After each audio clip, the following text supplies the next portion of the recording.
comment est-ce qu'on peut adapter notre discours quand les institutions ne sont plus prises en compte, considérées par nos opposants. Et donc là, on se retrouve à des endroits de limite de la démocratie. Alors je citais ce matin en ouverture le ministre de l'Intérieur qui dit « l'état de droit, c'est pas sacré ». Peut-être que si, peut-être que l'état de droit, c'est sacré, mais donc on a des remises en cause au niveau en France. Netanyahou qui se présente devant l'Assemblée générale des Nations Unies et dit « mais en fait, les résolutions que vous prenez, elles ne servent à rien et je m'en moque ». Là aussi, on est sur une remise en cause d'une institution qu'on a créée pour essayer d'empêcher la guerre. Donc on est tout le temps là-dessus en ce moment. Et donc l'idée, c'est qu'on puisse s'outiller à penser là-dessus. On a le plaisir d'accueillir 3 universitaires. Je vais les présenter dans l'ordre dans lequel ils vont parler. Donc Marc Lazare, qui est membre du conseil scientifique, professeur émérite à Sciences Po, je crois, et aussi à l'université à Rome.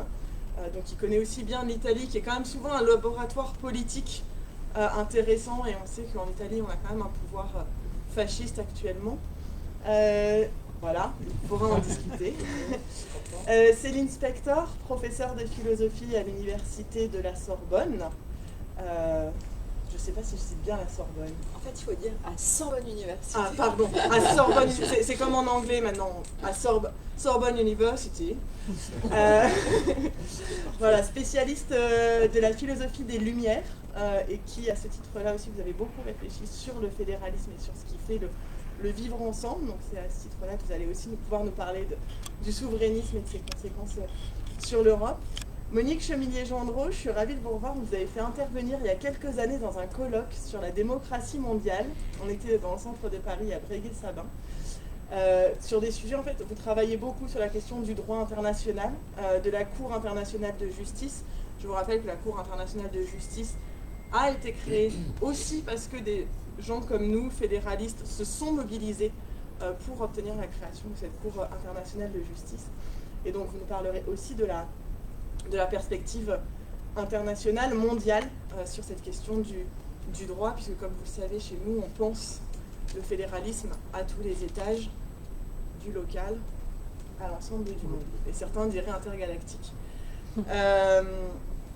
On va vous laisser présenter les uns après les autres vos interventions que vous aviez préparées, et ensuite on aura un temps d'échange. Marc Lazare, je vous laisse commencer.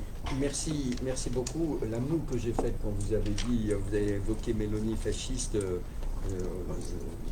permettra peut-être ça permettra peut-être dans la discussion d'y revenir. Non, moi ce que j'ai proposé comme thème d'intervention, pour une intervention qu'on a demandé courte, pour faciliter les échanges, c'est l'Union européenne et le défi des nationaux populistes. Et effectivement, je n'emploie pas l'expression extrême droite ni fasciste, donc on pourrait y revenir pourquoi, mais je voudrais d'abord essayer de définir ce qu'on entend par nationaux populistes. Et c'est pas simple, il y a, comme on dit dans notre vocabulaire de plus en plus, une immense littérature qui est consacrée à ces sujets, en particulier celui sur le sujet du populisme. Mais par national-populisme, on peut se mettre d'accord sur le fait que ça désigne un certain nombre de mouvements et de partis qui sont justement en progression, qui considèrent qu'il y a une prééminence absolue de la nation, sachant qu'ensuite ils peuvent différer entre eux sur la définition de la nation, et qu'elle prime sur toute autre chose. C'est une forme donc de souveraineté nationale, de souverainisme, et en même temps de populisme. Alors là, c'est extraordinairement compliqué parce qu'on a une multitude de définitions possibles, mais en gros, pour aller vite, pour moi, c'est à la fois une forme d'idéologie. Je reprends ce qu'on appelle, ce que vous avez employé Sorbonne University, le mainstream, par exemple, en sciences politiques, consistant à dire que c'est une idéologie labile, une idéologie très souple, pas vraiment une idéologie structurée, mais qui tourne autour de l'idée qu'il y a une opposition, ou qu'il y aurait une opposition fondamentale entre un peuple qui lui-même est considéré homogène et uni, contre une classe dirigeante des élites qui elles-mêmes seraient unies, qui domineraient, qui comploteraient en permanence contre ce peuple. Mais c'est aussi une stratégie, c'est un élément très important, de conquête et éventuellement d'exercice du pouvoir, ce qui se réalise dans plusieurs pays européens, entre autres l'Italie, cette stratégie déterminant un certain style politique style qui d'ailleurs a tendance à se diffuser. Alors, en m'excusant de cette définition très courte et qui mériterait beaucoup plus de précision, ensuite on peut définir des nationaux populistes de droite et de gauche. Et il y en a, bien sûr, ils ont des points communs, ils ont des divergences et des différences, mais moi je vais m'attarder ici sur les nationaux populistes de droite pour une raison, c'est qu'ils sont largement dominants dans le paysage et dans la compétition européenne. Je disais, ils ont des points communs et des divergences. Le national-populisme de gauche, nous en avons un très bon exemple en France, évidemment, avec la France insoumise. D'ailleurs, on voit peu d'équivalents dans le reste de l'Europe pour le plus grand désespoir du leader Massimo, parce qu'il ne trouve pas beaucoup de correspondance dans d'autres pays européens. Mais ils ont des points communs, l'hostilité à l'Union européenne, plus ou moins formulée de manière explicite, la prééminence de la nation, là aussi la prééminence du peuple, mais attention, ils ont des points de différence importants, c'est pour ça que le raccourci médiatique, très souvent, mettons tous dans le même sac, me paraît plus qu'infondé, c'est-à-dire que, par exemple, pour la nation, du côté des nationaux populistes de droite, on emploie là aussi un terme venu des États-Unis, le nativisme, c'est-à-dire une conception très souvent ethno-culturelle de la nation. On appartient à une nation parce qu'on a des liens du sang avec sa filiation, tandis que, a priori, là aussi, il faudrait mettre beaucoup de nuances avec ce qui est en train de se passer en Allemagne, c'est-à-dire que la nation est normalement pour les populistes de gauche ouverte, plus métissée, plus acceptant les différences, et la notion du peuple n'est pas exactement la même. Le peuple du côté des nationaux populistes est vraiment, là je suis un peu dans la caricature parce que tout est toujours plus complexe, c'est la plèbe, moi ce que dans un bouquin précédent j'avais appelé la plebs plus que le populus. En anglais là aussi on dirait common people, les gens, alors que la dimension populus, là je parle devant des experts, donc je fais très attention, mais quand on examine la littérature, c'est plus le peuple politique, ce qui est plutôt une caractéristique du populisme de gauche, quand bien même d'ailleurs Jean-Luc Mélenchon, non pas dans la dernière campagne de 2022, la campagne présidentielle, mais celle de 2017, ne cessait d'en parler aussi aux gens, et notamment ses causeries sur YouTube commençaient systématiquement par les gens. Bref, pour quelques mots rapides sur ces nationaux populistes, et donc dans les quelques minutes que j'ai, je me focalise sur les nationaux populistes de droite. Et ce qui est tout à fait caractéristique actuellement, c'est à la fois leur force et leur faiblesse, ou leurs limites plus exactement. Alors leurs forces, elles sont évidentes, et on l'a bien vu aux dernières élections européennes, c'est-à-dire qu'il y a une progression, plus circonstanciée d'ailleurs que eux-mêmes l'espéraient et que beaucoup d'observateurs s'attendaient, mais il y a une progression incontestable au cours de ces élections, avec des différences d'ailleurs entre la partie occidentale de l'Europe et la partie centre-orientale. Ils sont dans une dynamique favorable parce que les thèmes sur lesquels ils sont porteurs sont justement au cœur de l'agenda politique, y compris de toutes les autres forces politiques. Et ces thèmes, bien sûr, c'est l'immigration avant tout, c'est la sécurité, c'est le rejet du pacte vert, c'est un élément fondamental qui a été très très avancé par ces formations nationales populistes de droite.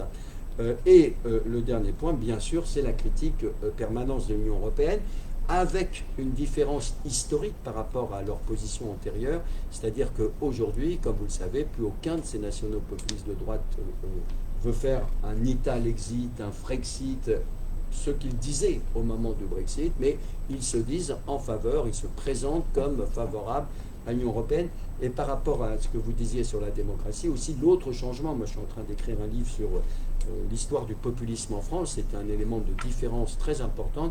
Ils ne se disent plus officiellement hostiles à la démocratie, au contraire, ils se présentent comme les meilleurs des démocrates. Et ça, c'était un changement de paradigme qui fait beaucoup de dégâts, puisque justement, un de leurs grands arguments, c'est de dire nous n'avons pas peur du peuple, alors que vous, les partis traditionnels, vous avez peur du peuple. Et la preuve, c'est que nous réclamons des référendums et vous refusez ces référendums. La preuve de leur dynamique favorable, et ça je pense que c'est un élément très important, c'est, et je rejoins ce que vous avez dit en introduction, c'est la porosité de plus en plus grande sur ces thématiques avec, au niveau du Parlement européen, le Parti populaire européen. Et du coup, avec des conséquences au sein de chaque pays. Et ce que vous avez rappelé en introduction l'allusion, c'est même pas une allusion, vous avez cité le nom du ministre de l'Intérieur, M. Retailleau, sur les questions de l'état de droit. Moi, je l'interprète pas du tout comme le cas unique de M. Retailleau, mais comme quelque chose qui s'inscrit dans une logique de la radicalisation de la droite aujourd'hui en Europe. Au lieu de voir juste le cas Retailleau, il faut voir Retailleau comme emblématique d'une évolution, d'une grande partie de l'évolution, d'une grande partie de la droite, même si au sein du PPE, au sein du Parlement européen, il y a des réticences avec le vieux courant, ou ce qui reste du vieux courant démocrate chrétien et fédéraliste d'ailleurs, qui existait dans une partie du Parti populaire européen. Et puis, leur autre élément de force, on en parlait avec Michel tout à l'heure à partir des exemples qu'il prenait dans la commune de Lourmarin, c'est la puissance de frappe de ces thématiques auprès d'une grande partie de l'opinion publique. C'est-à-dire justement la question de l'immigration, la question de la sécurité très souvent liée à l'immigration dans la perception de l'opinion, cette question du Green Deal, du pacte vert qui est rejeté par toute une partie des Européens, quand bien même dans toutes les enquêtes qu'on a, on voit qu'il y a une prise de conscience, mais largement partagée, du défi climatique. Mais c'est en gros, ne nous imposez pas ça. Ne nous imposez pas ces politiques en dehors du fait qu'elles ne se sont pas toujours accompagnées d'accompagnement social, et en particulier parce que ça renvoie à la profonde défiance à l'égard des élites dirigeantes, dont tout ce qui vient du haut, de toute façon, est rejeté parce que c'est l'idée, ne nous imposez pas quelque chose, même si on est conscient des transformations et de la nécessité de faire quelque chose par rapport au changement climatique. Alors, j'ai dit limites ou faiblesses, elles sont dues d'abord au fait que, heureusement, là je fais un jugement de valeur, ces formations sont divisées. Et elles sont divisées puisqu'au sein du Parlement européen, elles sont réparties en 3 groupes. Le groupe des patriotes, qui est dominé par, entre autres, le Fidesz, par Orban, mais aussi par, dans lequel, dont fait partie, excusez-moi, le Rassemblement national, qui comporte 84 députés. 78 députés sont dans le groupe des conservateurs et réformistes européens, figure emblématique de Mme Giorgia Meloni, et un autre petit parti, l'Europe des nations souverainistes, regroupe un certain nombre de députés, et là, le parti dominant, c'est l'AfD allemande. Donc ces formations sont divisées, et elles sont divisées sur beaucoup de sujets. D'abord sur la Russie, et notamment sur la guerre en Ukraine. Certains sont pro-russes, beaucoup sont pro-russes, explicitement ou implicitement, d'autres sont en faveur de l'Ukraine, et à cet égard, justement, c'est Giorgia Meloni et Fratelli d'Italia, Frères d'Italie, qui est résolument en faveur de l'Ukraine. Ils sont divisés sur les questions même de l'islam. Tous considèrent que c'est le danger fondamental, mais ensuite il y a des nuances sur les raisons pour lesquelles il faut s'opposer à l'islam. Ceux qui insistent sur la dimension de guerre de civilisation, de clash de civilisation, et ceux, c'est le cas de Marine Le Pen, qui officiellement ne dit pas que c'est au nom de la religion chrétienne qu'il faut s'opposer à l'islam, mais au nom des valeurs que maintenant elle revendique de la République et de la laïcité, quand bien même on pourrait discuter beaucoup de ce qu'elle entend par cela. Ils sont divisés aussi sur les questions de programmes économiques. Certains sont plutôt libéraux, d'autres sont plus en faveur d'une intervention étatique en matière économique et sociale, et sachant que la définition des nationaux-populistes aussi, c'est que ce sont des grands pragmatiques, c'est des caméléons. Il y a un politiste anglais, Paul Taggart, qui dit le populisme, c'est un phénomène de caméléon qui change en fonction des circonstances, en fonction de ce qui permet de gagner des voix. Et puis, bien sûr, c'est, on le sait, hein, c'est le dilemme classique de ces nationaux populistes, notamment la dimension nationale, c'est quand ils ont des divergences fondamentales parce qu'ils défendent justement les intérêts de leur nation. Giorgia Meloni veut la répartition des immigrés, son grand copain Viktor Orban dit il n'est pas question que tu m'envoies des immigrés. Voilà. Donc pour des raisons justement de tension entre nationalismes. Alors, je voudrais aborder très rapidement un autre point. Je crois qu'il faut se rendre compte, c'est le troisième point que je voudrais aborder, c'est que dans la situation actuelle, c'est le troisième et dernier, rassurez-vous, dans la situation actuelle où on est, c'est-à-dire avec un très grand affaiblissement de Paris et de Berlin, il y a deux personnalités de ces nationaux populistes qui émergent, et c'est Viktor Orban et Giorgia Meloni. Parce que justement, il y a la situation que nous connaissons en France et la situation que nous connaissons aussi, que connaissent les Allemands, de très grandes difficultés des deux gouvernements pour des raisons différentes. Et on l'a vu, Viktor Orban à l'œuvre au Parlement européen il y a quelques jours. Moi, je l'ai vu dans d'autres circonstances en Italie. Et moi, j'ai lu tous les discours de Viktor Orban, enfin ceux qui sont traduits en anglais, hein, pas en hongrois, parce que je ne lis pas le hongrois, et il y en a en français. Et c'est très, très... Il y a une volonté, par rapport à ce que je disais sur le populisme, une idéologie assez souple, de constituer véritablement une cohérence idéologique au populisme. Une grande ambition intellectuelle, c'est bien au-delà de la Hongrie, non seulement européenne, et je vais venir dans un instant pour terminer, dans un dialogue direct avec les États-Unis. On va voir pourquoi. Et donc, il y a l'idée, la question de l'Europe est très simple, c'est l'Europe chrétienne, c'est Dieu, famille, patrie, le mot d'ordre d'ailleurs de Giorgia Meloni. Il faut défendre les valeurs de l'Europe, c'est les valeurs chrétiennes. La démocratie chrétienne ne le fait plus, donc c'est à nous de le faire. Il faut défendre les valeurs de la famille traditionnelle, ça c'est tout, entre guillemets, l'anti-wokisme, et c'est la patrie avant tout. Donc pas question de plus grande intégration politique de l'Europe, et le tout avec une arrogance et un sens de la provocation qu'on a vu au Parlement européen, que moi j'ai vu donc dans des circonstances réservées, c'est-à-dire que c'est quelqu'un qui exprime sa volonté de renverser le cours de l'Europe. C'est clair et net tout en se disant européen. Donc c'est en ce sens-là d'un défi dans une situation, encore une fois, de faiblesse, en particulier de Paris-Europe. Du côté et évidemment dans une attitude, dans un pro-Poutine affirmé. Giorgia Meloni, autant, j'allais dire, Orban, c'est le ténor. Giorgia Meloni, c'est mezzo voce, hein, parce que c'est le côté Janus, c'est-à-dire deux visages.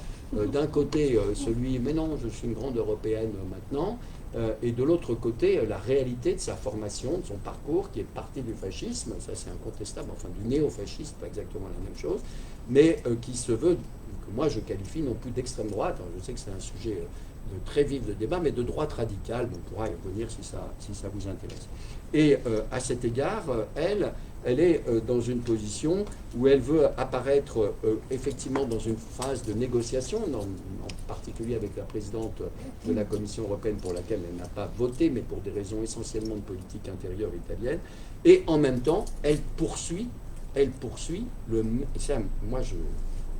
c'est mon irritation dans tous les médias auxquels je participe en France, car la plupart des journalistes disent mais elle est extraordinaire cette Giorgia Meloni.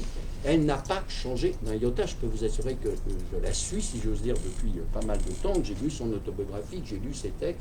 Elle est toujours dans cette conception d'une Europe qui est en fait une Europe des nations avant tout, et une Europe du marché, dans laquelle, évidemment, en tant qu'Italienne, avec la dette et le déficit public très considérable de ce pays, a besoin de l'Europe, mais point à la ligne. Et donc, nous sommes dans cette situation. Et la date décisive, à mon sens, c'est le 5 novembre. C'est l'élection aux États-Unis. Et Orban a clairement dit, comme Geert Wilders aux Pays-Bas, qu'il était pour Trump. Et il y a des liens très forts entre le Fidesz, le parti de Orban, et le parti des Républicains, le parti républicain américain, pardon. Mais plus que ça, le parti républicain a étudié et étudie de très près ce qui se passe en Hongrie et ce qu'on appelle la démocratie illibérale. Mais véritablement, il y a des think tanks qui travaillent ensemble, il y a des intellectuels qui travaillent ensemble, il y a des experts qui travaillent ensemble.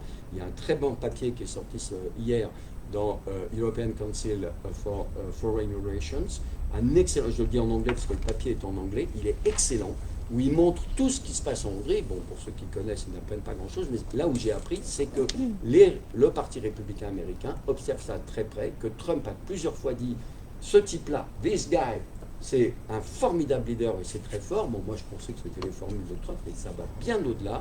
Tous ses conseillers sont en train d'étudier le cas Orban et hongrois pour appliquer la même chose aux États-Unis, avec des conséquences en Europe, à la fois sur la guerre en Ukraine et sur l'attitude de ces nationaux populistes. Donc c'est très important ce qui va se passer, surtout dans le contexte actuel, encore une fois, européen, la faiblesse de Paris, la faiblesse de Berlin.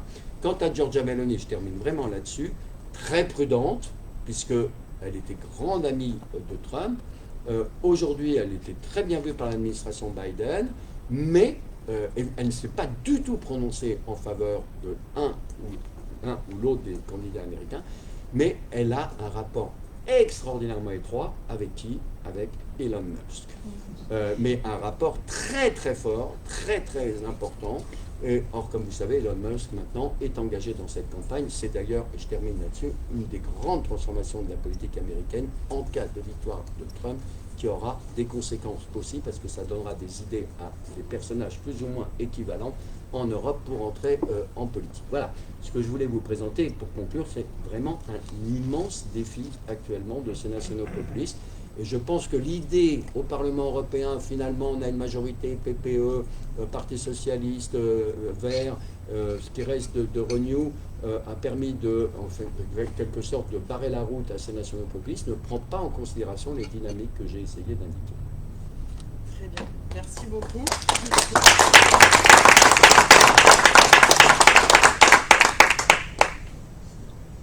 Madame Spector, je vous laisse prendre la suite. Ça va en plus, je pense, très bien. Oui, ça va bien, je crois, être assez complémentaire, puisqu'en réalité, je vais peut-être un peu rebondir sur ce que vous avez dit au début de votre intervention, c'est-à-dire finalement l'armature théorique de ce que vous avez appelé le national-populisme, et que moi je décris peut-être plus généralement comme le souverainisme, avec, comme vous, des variantes de gauche et des variantes de droite. Ce qui m'intéresse, c'est essayer de dégager, comme je suis d'origine philosophe, de dégager l'armature conceptuelle, c'est-à-dire finalement les meilleurs arguments que les souverainistes ou les nationaux populistes ont à nous donner et qu'il faut que nous prenions au sérieux si on veut faire le travail intellectuel de réfutation.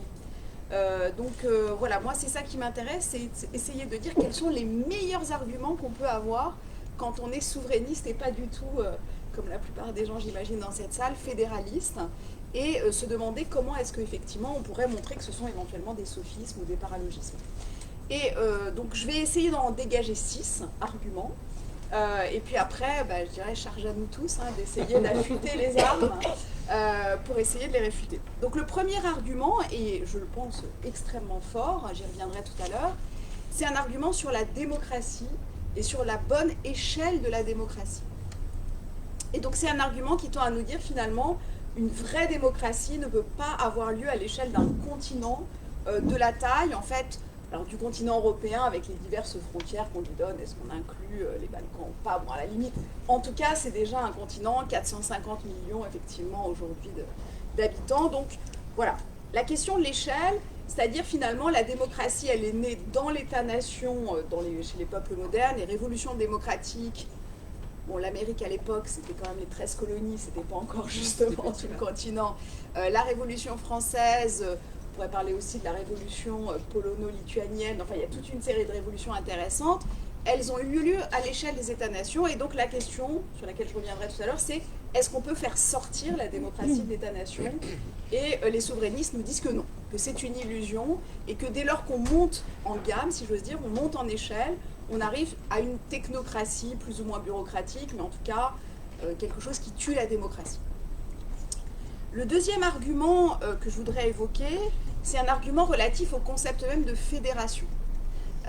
L'idée qu'on entend très souvent chez les souverainistes, c'est l'idée selon laquelle, en fait, une fédération ne pourrait prendre place en Europe qu'à la condition de détruire les États-nations, justement, ou du moins de les vider de leur substance, c'est-à-dire finalement d'en faire on va dire des coquilles vides ou l'équivalent de régions, en fait, ôter vraiment ce qui fait la structure politique de l'État-nation. Et donc, de ce point de vue-là, quand on aime la nation ou l'État-nation, on considère que c'est extrêmement dangereux, parce qu'au fond, il se trouve là encore que, historiquement, les États-nations ont joué un rôle crucial en Europe dans la mise en place, disons, des démocraties modernes. Donc, on aurait un prix exorbitant à payer si on voulait mettre en place une fédération à l'échelon européen. Donc voilà, c'est l'argument finalement, la souveraineté européenne, ce serait un État léviathan, un État autoritaire bureaucratique et extrêmement vertical, avec très peu de chances, là aussi, laissées à la démocratie. Le troisième argument, c'est un argument cette fois qui porte sur le concept de souveraineté lui-même, qui est évidemment un concept fondamental, là aussi, dans l'histoire politique moderne, dans l'histoire de la philosophie moderne, qui consiste à dire finalement, la souveraineté, par essence, elle ne peut pas être partagée. C'est-à-dire qu'en fait, la souveraineté, elle est une, indivisible, inaliénable et absolue. C'est comme ça qu'on l'a théorisé, on pourrait dire, depuis son apparition théorique chez Jean Bodin. puis dans sa théorisation plus raffinée chez Thomas Hobbes, puis dans sa conceptualisation plus républicaine chez Rousseau, etc. etc. Et au fond, dire que la souveraineté pourrait être partagée par les États-nations en Europe, c'est une illusion complète, parce qu'au fond, moi j'ai entendu ça très souvent quand mon livre est sorti et que je faisais des débats, il y a toujours une personne qui doit appuyer sur le bouton rouge, et donc imaginez qu'il n'y ait pas quelqu'un qui décide en dernier ressort, c'est impossible. Enfin, la structure même de la souveraineté veut qu'il y ait une instance de gouvernement suprême en dernier ressort. Et donc si vous croyez à la souveraineté partagée version Jean Monnet, c'est qu'en fait vous comprenez absolument rien au concept de souveraineté. Alors le quatrième argument qu'on entend beaucoup dans ces argumentaires souverainistes, encore une fois jusqu'ici de gauche comme de droite, c'est un argument qui porte sur la citoyenneté elle-même. Et c'est un argument qui consiste à nous dire, au fond, la citoyenneté que l'Union européenne a constituée depuis le traité de Maastricht, depuis 1992, c'est une fausse citoyenneté. En fait, on a renforcé le sujet de droit, on lui a donné finalement une meilleure protection à travers d'abord la CEDH, puis la CJUE, puis toutes sortes d'instances, mais en fait, on a perdu la citoyenneté au sens actif du terme, au sens de l'exercice des droits politiques. Au fond, les droits politiques ajoutés par la strate européenne sont très faibles. On a le droit d'élire le Parlement européen depuis 1979, d'accord, on est aussi éligible, mais au fond, c'est très peu par rapport à ce que représente effectivement la citoyenneté européenne, qui est plutôt une citoyenneté de marché. Et au fond, la manière dont l'Union européenne s'est constituée à partir du marché unique, de la levée des entraves au marché intérieur, des 4 libertés de circulation, donc voilà, on pense finalement les personnes sur le modèle des marchandises, ou des capitaux. Ce qui nous intéresse, c'est que les personnes puissent circuler. Alors c'est encore plus vrai dans l'espace Schengen, mais en général, voilà, on considère que les personnes, au fond, c'est un peu comme les marchandises, les capitaux et les services, et donc la libre circulation, c'est le socle, en fait, du droit européen.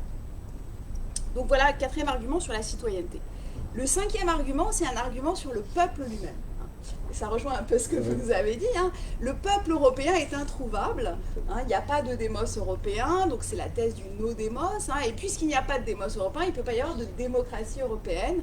Je ne sais pas si vous vous souvenez du débat Emmanuel Macron, Marine Le Pen, de l'entre-deux tours. Voilà, Marine Le Pen disait non, il n'y a pas de peuple européen, et donc en fait, votre vision de l'Europe, elle est forcément technocratique, bureaucratique, verticale, etc. Et donc cet argument-là consiste à dire on a des démoïs nationaux avec des conceptions, comme vous le disiez, là je vous rejoins complètement, plus ou moins ethnoculturelles du démos. Donc soit le démos c'est vraiment la nation et avec une idée, bon voilà, on a des traditions communes, on a une histoire commune, on a une géographie commune, et puis parfois même, ça peut aller plus loin, plus on va à l'extrême droite, on a effectivement peut-être une ethnie commune, voire une religion commune, donc voilà, ça peut aller jusque-là dans le continuum, ou alors de l'autre côté, souverainisme de gauche, le peuple civique, donc effectivement une communauté de citoyens sur la base de la libre volonté, mais là aussi, au fond, avec l'idée que ça se joue au niveau de l'État-nation et pas au niveau de l'Union. Enfin, dernier point, le 6e et dernier point, cette fois-ci, alors là c'est vraiment propre au souverainisme de gauche, puisque l'Europe, l'Union européenne s'est constituée quand même avant tout comme un grand marché, comme un marché unique, voilà, lever des entraves, etc. Au fond, on a une Europe néolibérale. L'ordolibéralisme allemand, depuis le début, travaille finalement l'histoire de la construction européenne. Ce qui a toujours intéressé l'Union européenne, c'était de mettre en place un grand marché du travail, un grand marché des capitaux, etc. Mais au fond, l'Europe sociale est passée à la trappe et au fond, c'est une Europe qui a desservi les travailleurs, qui a desservi surtout les travailleurs de l'Ouest, puisque à mesure que l'élargissement, après surtout 2004 et le grand élargissement, le dumping social, le dumping fiscal ont défavorisé les travailleurs. Voilà les 6 grands arguments qui me semblent être la matrice du souverainisme, un peu partout sous toutes ses formes. Alors, plus on est conservateur, plus on va insister, je dirais, sur les thématiques relatives, effectivement, au peuple, à la nation, et éventuellement aussi à la question de la souveraineté elle-même. Et plus on est souverainiste de gauche, plus on va insister sur la citoyenneté, sur la question de l'Europe sociale versus l'Europe néolibérale. Voilà. Et je pense que nous, notre travail, enfin aussi vous, votre travail, c'est vraiment de vous demander, parce qu'après tout, ce sont des arguments intéressants. Et je pense qu'il ne faut vraiment pas les prendre à la légère, il faut les prendre très au sérieux. Et moi, ce que j'essaye de faire depuis un certain nombre d'années, c'est de me demander comment on essaye de montrer que ces arguments peuvent être sophistiques, reposer sur des paralogismes. Comment est-ce qu'on peut déconstruire, au fond, réfuter ces arguments philosophiquement, politiquement. Voilà. Donc on pourrait donner l'exemple de la démocratie et de l'État-nation. Moi, ce que j'essaie de montrer, c'est qu'en effet, la nation, il se trouve que, voilà, dans l'histoire de la démocratie moderne, l'État-nation a été, effectivement, on pourrait dire la matrice privilégiée de la constitution de la démocratie. Et ça ne veut pas dire philosophiquement, normativement, qu'on ne puisse pas concevoir de démocratie au-delà de l'État-nation. De même pour la solidarité, même si c'est plus difficile en réalité à démontrer. La solidarité, la justice sociale, n'a pas vocation à exister seulement dans les frontières restreintes et confinées de l'État-nation. Voilà, donc c'est ce travail-là que je pense important, et peut-être on pourra engager la discussion sur cette question des frontières, frontières de la démocratie, frontières de la citoyenneté, frontières du démos, parce que je me suis beaucoup intéressée récemment à la démocratie écologique, et que j'ai beaucoup pensé que l'Union européenne pourrait se régénérer démocratiquement à la lumière de ces projets de démocratie écologique européenne. Je vous remercie.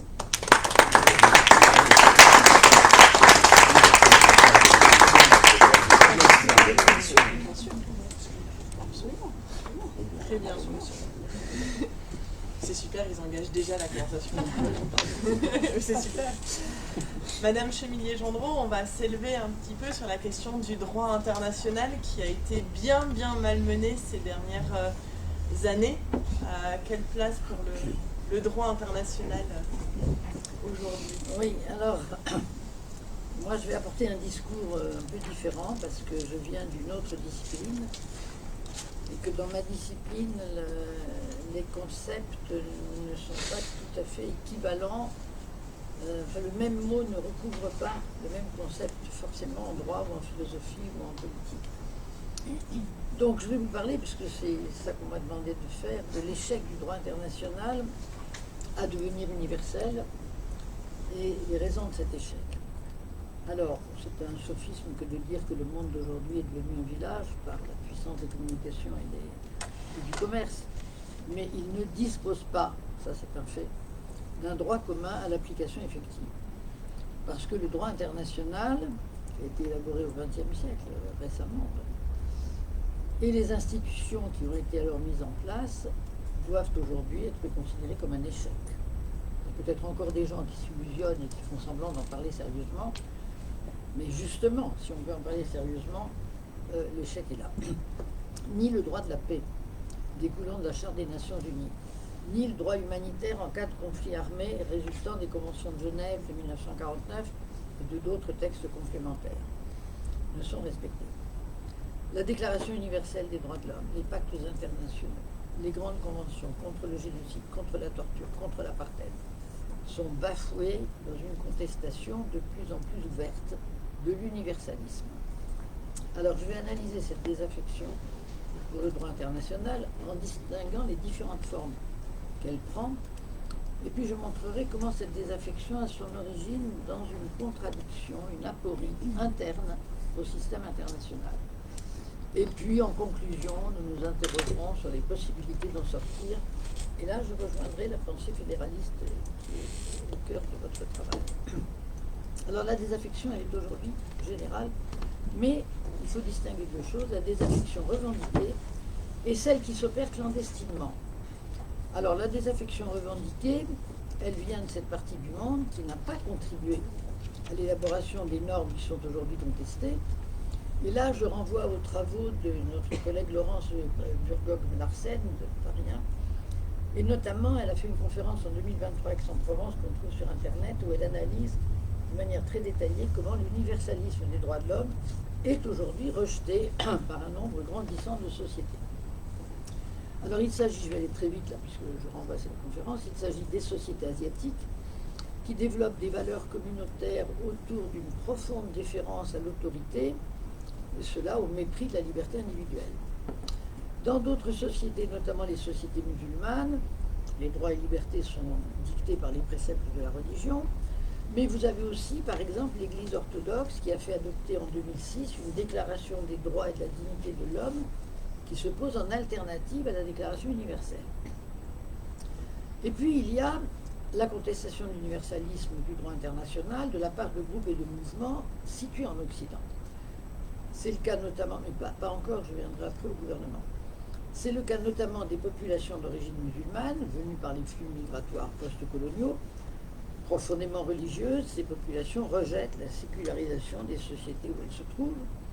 Et puis, on vient d'en parler, il y a les régimes européens, notamment d'Europe de l'Est, qui contestent les systèmes démocratiques et les contrôles judiciaires constitutifs de l'état de droit et qui agitent leur appartenance à la chrétienté pour justifier les dérives autoritaires et revendiquer une identité de chrétiens blancs. Et puis, il y a la désaffection clandestine. Celle-là, on n'en parle pas. C'est celle des gouvernements occidentaux eux-mêmes qui sont pourtant à l'origine de ce droit et se targuent de le promouvoir. Le discours officiel prétend un strict respect de ce droit. Écoutez nos politiques, notre président en tête, vous serez servi. Strict respect de ce droit, et il se targue de le promouvoir, mais les pratiques démentent ce discours. Alors je vais donner seulement quelques exemples, sinon je serai beaucoup trop long. Les textes fondateurs du droit international, la Charte des Nations Unies en 1945, la Déclaration universelle des droits de l'homme en 1948, ont été créés par les États occidentaux. L'Afrique, sous domination coloniale, n'avait alors pas de voix, pas plus qu'une grande partie de l'Asie et de l'Océanie. Alors les rédacteurs de ce texte avaient une volonté d'universalisme et de liberté au profit de tous, et certains étaient très sincères. René Cassin ou Stéphane Hessel étaient des gens sincères. Mais c'était à partir d'une certaine conception de la liberté, la leur, forcément. Ils avaient proclamé le droit des peuples à disposer d'eux-mêmes. Mais les États occidentaux restaient colonisateurs et s'opposaient par des guerres sanglantes à la volonté des peuples de bénéficier de ce droit. La France a mené la guerre d'Indochine, la guerre d'Algérie, la répression féroce contre Madagascar, avec des violations massives des normes du droit humanitaire, avec l'usage du napalm ou de la torture, alors que la France avait signé la Charte des Nations Unies et la Déclaration universelle des droits de l'homme. Les Pays-Bas, le Portugal, le Royaume-Uni pratiquèrent des exactions dans leurs colonies contraires aux principes auxquels ils avaient solennellement souscrit par ailleurs. Les États-Unis se livrèrent de 1955 à 1975 contre le Vietnam à une guerre d'agression avec l'usage de l'agent orange qui a été déversé pendant 10 ans et dont les conséquences sont encore meurtrières aujourd'hui.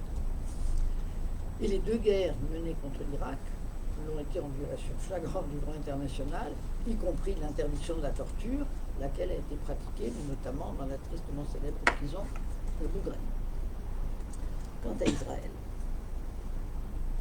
adossé étroitement au groupe des pays occidentaux, ce pays bafoue le droit international par son refus de reconnaître le droit du peuple palestinien à disposer de lui-même, par le mépris de l'interdiction de recours à la force, des traités sur les droits de l'homme, sur la non-discrimination, sur l'interdiction de l'apartheid, sur tout le droit humanitaire en 1981. Ses alliés, les États-Unis pour ne pas les citer, mais les pays européens, sont complices par leur coopération militaire et financière. La paralysie du Conseil de sécurité est due à cette complicité. L'Union européenne pourrait très bien activer l'article 2 de l'accord de coopération avec Israël, qui est un accord extrêmement favorable, qui met Israël pratiquement au même niveau d'avantage que les pays membres. L'Union européenne pourrait activer l'article 2 pour suspendre l'accord de coopération, puisque l'article 2 dit que la coopération est soumise à la condition de respect des droits de l'homme par le partenaire. On n'en a rien fait et il n'en est pas question, même si c'est réclamé par les militants.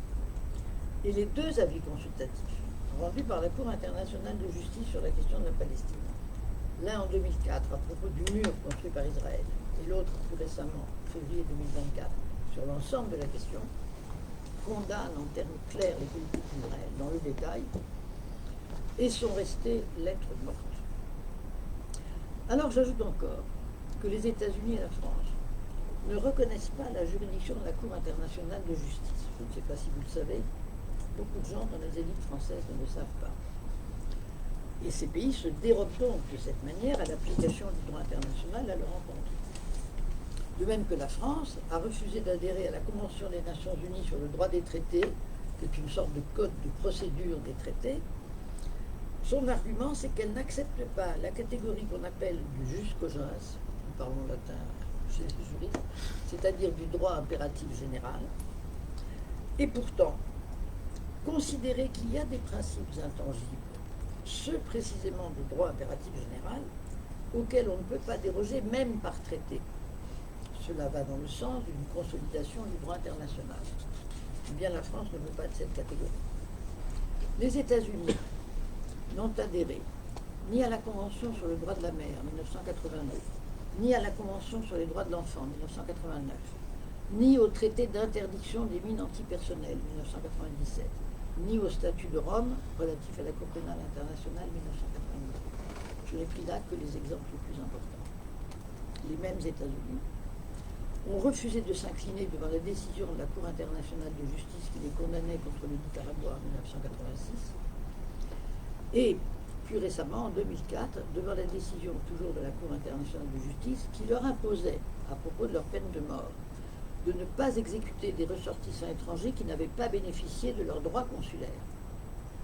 Malgré cette injonction de la Cour, les exécutions ont continué au mépris du droit international. Les États qui ont été des colonisateurs et ont été obligés par les peuples sous leur domination à leur rendre la liberté dans le grand mouvement qui a été déclenché dans les années 60, ont cependant assez piteusement tenté de maintenir une domination coloniale sur certains territoires. C'est ainsi que le Royaume-Uni, lors de la décolonisation de l'île Maurice en 1968, a détaché de ce territoire certaines îles qu'on appelle les Chagos, qui en étaient la dépendance. Il a fallu un avis consultatif de la Cour en 2019 pour que cela soit dénoncé. Et aujourd'hui, vous avez peut-être vu ça dans la presse ces jours-ci, 5 ans après cet avis consultatif, le Royaume-Uni, en traînant un peu la patte, accepte d'en appliquer les dispositions, pas entièrement cependant, puisque l'un des îlots des Chagos, qui s'appelle Diego Garcia, reste soumis à un bail que le Royaume-Uni a concédé aux États-Unis, qui en ont fait leur principale base militaire dans l'océan Indien. Donc, le Royaume-Uni accepte l'avis de la Cour, pas complètement. Et aujourd'hui, la France est engagée dans une répression incroyable contre le peuple kanak de Nouvelle-Calédonie, et elle refuse à celui-ci les conditions de réalisation de son droit à disposer de lui-même conformes au droit international. Alors, je pourrais continuer longtemps sur les violations du droit international en Occident. Les cours de droit international en sont remplis. Ces violations du droit international, elles sont rendues possibles par une contradiction qui est inhérente à ce droit lui-même, et je vais revenir à la question de la souveraineté. La situation que je viens de décrire rapidement est très inquiétante. Une société dans laquelle le droit peut être manipulé ou contesté, et où sa réalisation n'est pas contrôlée par un juge reconnu, est une société qui est livrée au rapport de force, évidemment ce qui encourage la domination du plus fort. Mais il est tout à fait vain de dénoncer cette situation si on ne pousse pas plus loin l'analyse. Elle n'a pu se développer, cette situation, que parce qu'il y avait un élément destructeur du droit international qui a permis aux États d'échapper aux normes qu'ils promouvaient en apparence. Aujourd'hui, cette situation se retourne contre eux, mais aux dépens de tout le système qui est ébranlé dans ses fondements. Alors, de quoi s'agit-il? Du fait que la Charte des Nations Unies affichait une volonté très inédite, et tout à fait novateur, d'imposer aux États des règles de vie commune, notamment l'interdiction du recours à la force. C'est la première fois que les États acceptaient ce genre de dictat. Et le droit des peuples à disposer d'eux-mêmes et tout le droit international, puisque la Charte encourage le développement du droit international avec une commission du droit international, etc. Mais parallèlement, la même Charte des Nations Unies garantissait aux États le respect de leur souveraineté. Or, la souveraineté, et peut-être que les philosophes ne seront pas d'accord avec moi, la souveraineté en droit international, qu'est-ce que c'est? c'est un pouvoir originaire, au-dessus duquel il n'y a rien, puisque ce pouvoir, le titulaire de ce pouvoir ne le détient que de lui-même, et de rien d'autre et de personne d'autre. Le souverain ne reconnaît donc de règles que celles auxquelles il accepte de souscrire, et non pas celles qui lui seraient imposées malgré lui. Tout ce que je viens de décrire de la part des pays occidentaux, les pays occidentaux en question, la France, les États-Unis, la Grande-Bretagne, etc., disent que nous sommes dans la légalité, nous avons utilisé notre souveraineté. Nous refusons de signer un traité. Mais les traités sont des actes contractuels en droit international. En droit international, il n'y a pas d'échelon législatif. Donc, un contrat, on est libre de le signer ou de ne pas le signer. Je ne veux pas le signer, c'est tout. Je ne suis pas illégal pour autant.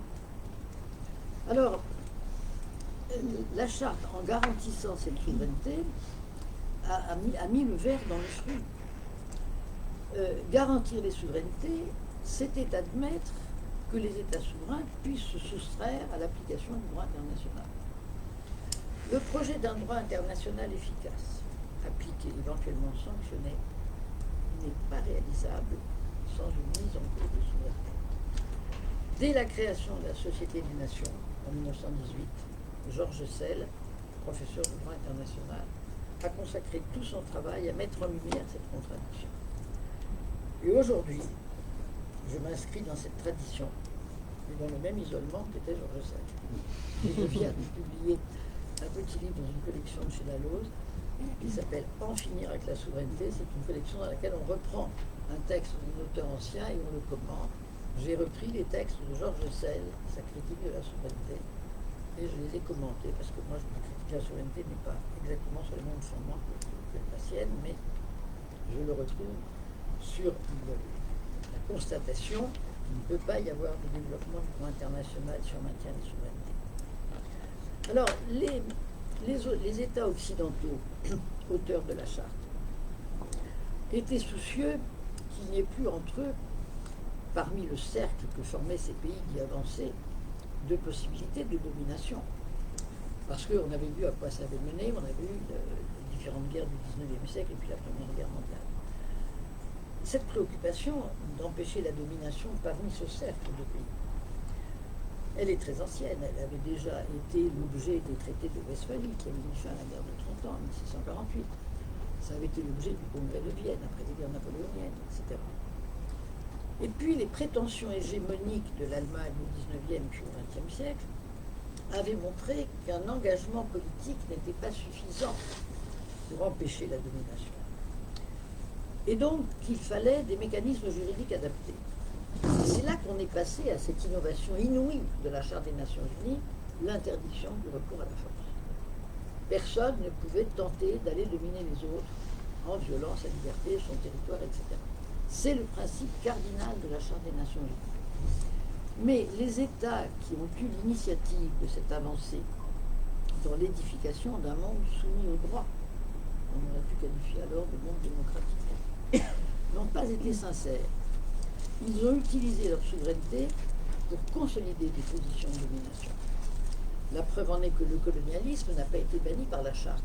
C'est assez incroyable. Dans la Charte, on met le droit des peuples à disposer d'eux-mêmes. 3 ans après, on fera la Déclaration universelle des droits de l'homme, tous les hommes sont égaux en droit. Et en même temps, on maintient le colonialisme.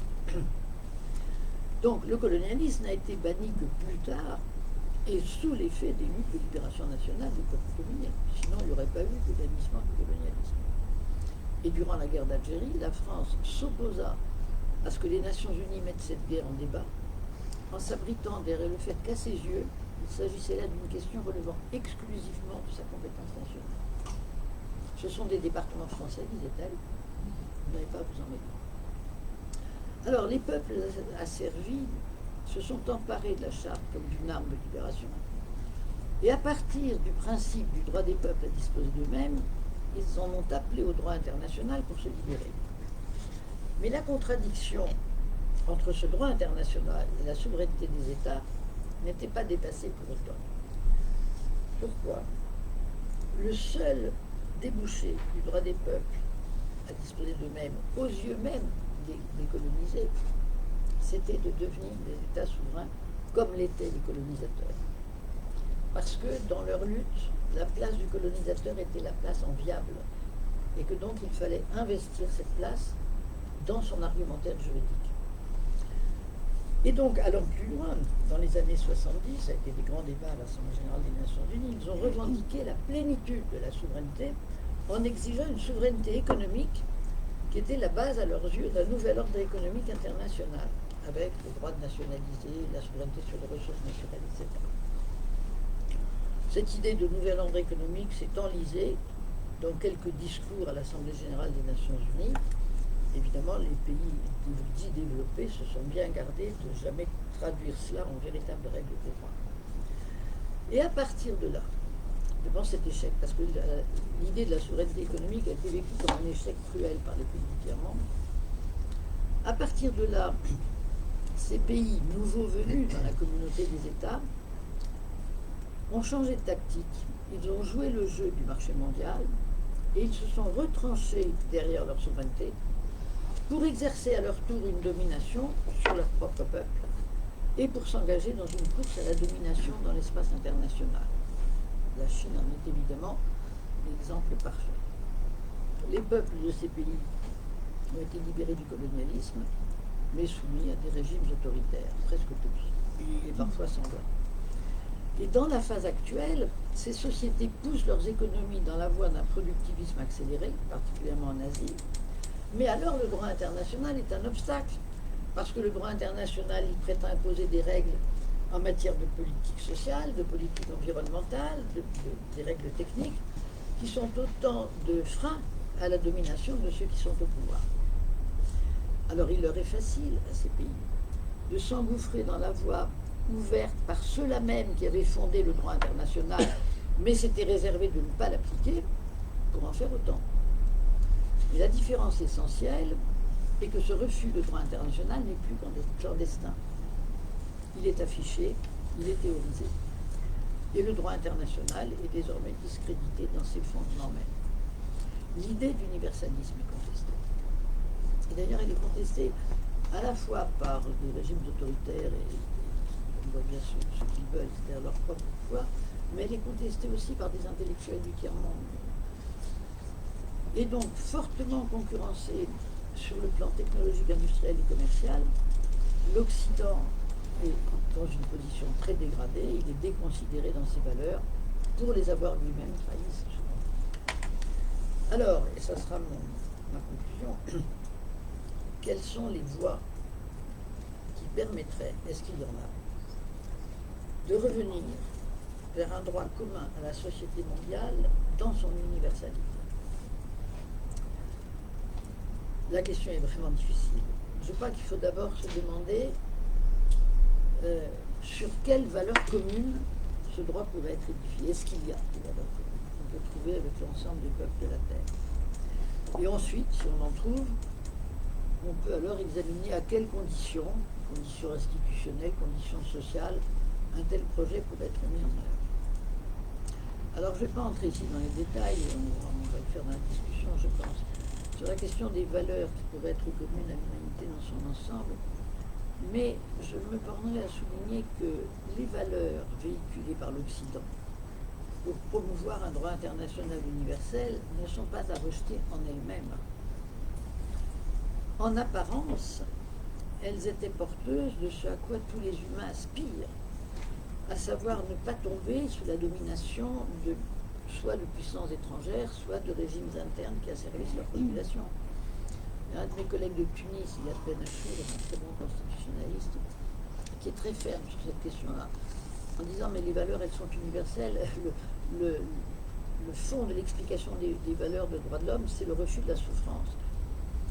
Alors, c'est vrai que les régimes qui contestent ces valeurs, notamment la Chine, au nom d'un respect de l'autorité qui interdirait de critiquer les politiques d'État, ou bien de l'autre côté de la Terre, d'un autre bout, les régimes théocratiques comme le régime iranien ou celui d'Arabie Saoudite, qui veulent imposer à l'ensemble de la société des normes de régime religieux, tous ces régimes connaissent des oppositions internes, plus ou moins muselées, mais qui témoignent des aspirations à la liberté de leur peuple. Et donc, on peut en conclure, en tout cas je m'avance prudemment sur ce terrain, mais je m'avance, que les aspirations au respect des personnes, de leur dignité, aux libertés de conscience, de pensée, d'association, d'aller et de venir, sont partagées par tous les humains. Et ça doit permettre de construire un socle commun de normes protégeant ces aspirations. Et tous les peuples, comme tous les individus, lorsqu'ils sont confrontés à un différend sur la réalisation de leurs droits, souhaitent disposer d'une instance judiciaire capable de trancher ce différend avec objectivité. Mais pour retrouver une nouvelle force et une nouvelle portée universelle, les valeurs contenues dans les grands textes du droit international doivent impérativement être remises en jeu, débattues et réadoptées dans des forums adaptés. Je ne crois pas qu'on puisse faire l'économie de cela. Alors malheureusement, la chose aujourd'hui semble extrêmement lointaine. Parce qu'il y faut deux conditions qui sont absentes pour le moment.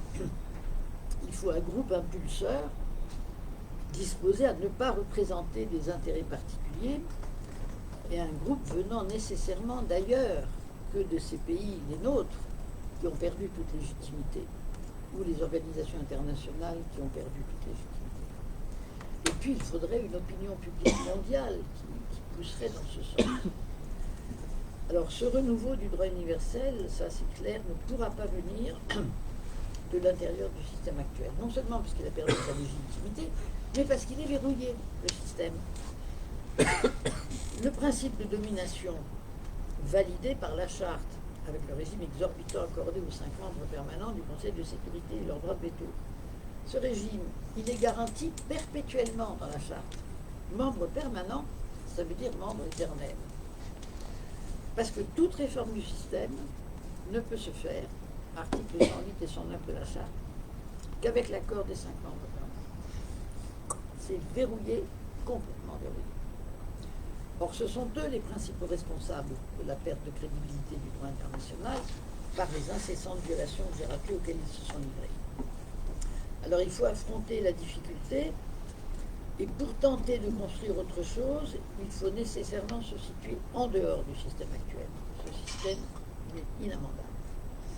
Il faut pour cela que des mouvements de la société civile du monde entier organisent des groupes de travail pour réfléchir en commun à la manière de doter le monde d'un droit et d'institutions internationales qui permettraient de contrer les dominations. Et pour contrer les dominations, il faut imaginer la société internationale fondée sur un principe non hiérarchique. Et la recherche d'une société non hiérarchique, c'est le cœur de la pensée fédéraliste.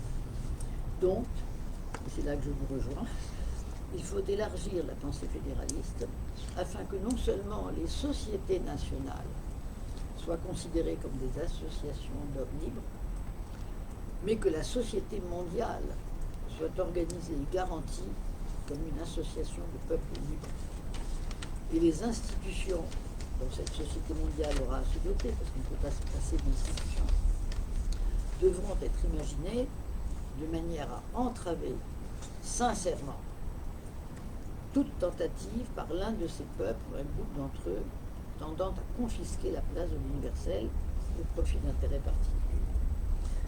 Alors ça suppose, et c'est sans doute le plus difficile, une opinion publique mondiale convaincue de la nécessité d'un nouveau projet politique anti-hégémonique, aussi bien comme nouvelle conception de la démocratie que comme base d'un nouvel universalisme.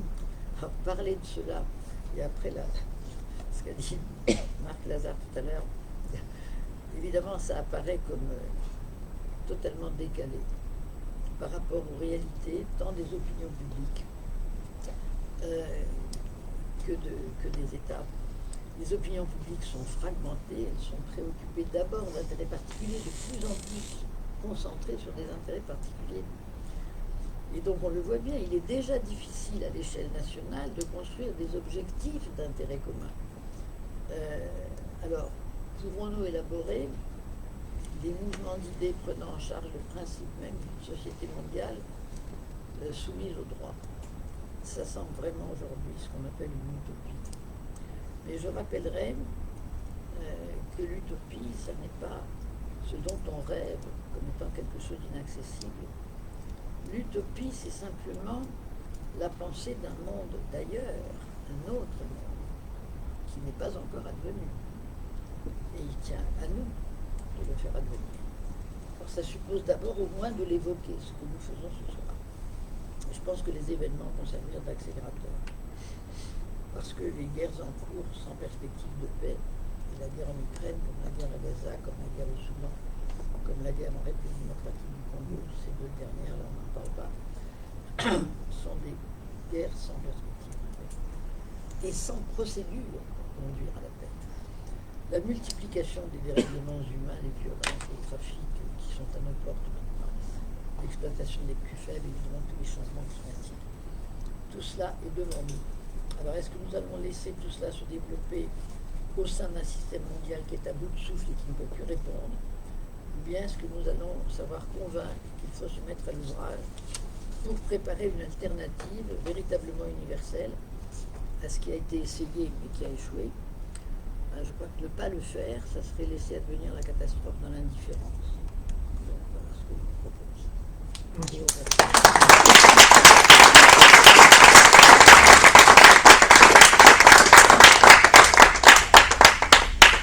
Merci à tous les trois.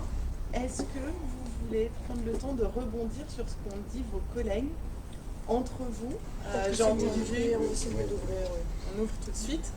Alors vous avez de la chance, messieurs, comme il y a eu beaucoup de femmes à table qui ont parlé. Maintenant, c'est vous qui avez la préséance pour prendre la parole. Donc on a une question d'Alexandre, une question de Gérard, une question... Les femmes, la politique n'est pas une affaire d'hommes, vous avez aussi le droit de prendre la parole. Question unique. Donc, on a une règle à l'UF de prise de parole alternée homme-femme. Donc on a Alexandre, Gérard, Luc, Charles, on a quand même Élise, Léo. Ton prénom, je le connais pas. Jorge. Ah, enchanté en vrai, Jorge. Il nous faudrait quand même une ou deux femmes de plus. Alexandre, je te laisse faire ton point. On va les faire à plusieurs. Parfait, Chantal. Oui, c'était par rapport à ce que vous disiez, madame. C'est vrai que au début, vous évoquiez, alors c'est vrai que j'ai pas vu la conférence de madame Burgo-Glaxen, mais sur l'échec du droit international, c'est un échec relatif, parce que comme vous le disiez, c'est l'échec du droit international fait par les États pour les États. Et c'est un échec de cette compromis entre on essaye un peu d'éviter à tout prix les confrontations armées, comme ça a été le cas finalement après la guerre, où on essaye de préserver en tout cas l'absence de guerre. Mais finalement, c'est aussi quelque part, ces dernières décennies ont montré aussi que c'était, il avait aussi triomphé via les peuples, parce que finalement, à l'heure où en Occident, depuis 10 ans, depuis Ivan Krasnev avait dit dans un livre que finalement on se rend compte que les valeurs qu'on pensait universelles et c'était finalement occidental, en fait, ces valeurs sont plus remises en cause par les Occidentaux eux-mêmes, en tout cas non. Mais que en fait, finalement, beaucoup de peuples extra-occidentaux, eux, les embrassaient. Et on a vu le printemps arabe, on a vu la Birmanie, on voit la Chine, Hong Kong, que finalement il y a un triomphe. En fait, c'est pas le droit international qui est rejeté, c'est finalement sa non-application, ses doubles standards. Et finalement, il est vu à travers, par exemple, les intellectuels syriens qui, on va dire, jusqu'en 2020, avaient élaboré un peu ce qu'ils voyaient comme la Syrie démocratique post-Bachar el-Assad. Il y a eu toutes des réflexions, pour beaucoup en arabe et qui n'ont jamais été traduites. Mais il y a quand même depuis 2 décennies, un mouvement où vraiment, quelque part, vraiment une universalisation des valeurs qu'on disait universelles qui s'universalisent par des populations, par des visionnaires. Et ouais, je trouvais ça important quand même d'appuyer ça, qu'on parle d'échec de la recul de la démocratie, de l'état de droit, mais en fait on a des révolutions partout donc, qui sont dans un état d'échec relatif, mais comme les révolutions en Europe ne sont pas faites en 10 ans. Donc voilà, je veux pas être trop long, je voulais juste un peu accentuer ce point. On fait plusieurs Élise, Gérard. En plus, ça va bien rejoindre les propos d'Alexandre. Moi, je me demandais, notamment sur votre intervention, madame, sur votre conclusion et vos pistes de réflexion sur le fait que la société civile devrait s'organiser pour réfléchir à des valeurs communes et à comment faire en sorte d'avoir une nouvelle, une nouvelle idée du droit international. En fait, est-ce que ça veut dire que justement cet échec de mise en place du droit international par les États veut dire que les États ne sont plus en mesure de dicter du droit international? Et est-ce que pour vous, ça viendra du coup plutôt du bas toujours que du haut, ou est-ce qu'il y a encore pour vous une possibilité que on ait une harmonisation beaucoup plus forte par le haut et par les leviers étatiques qui aujourd'hui est le modèle d'État-nation qui aujourd'hui est quand même central. Peut-être essayer d'être un peu provocateur.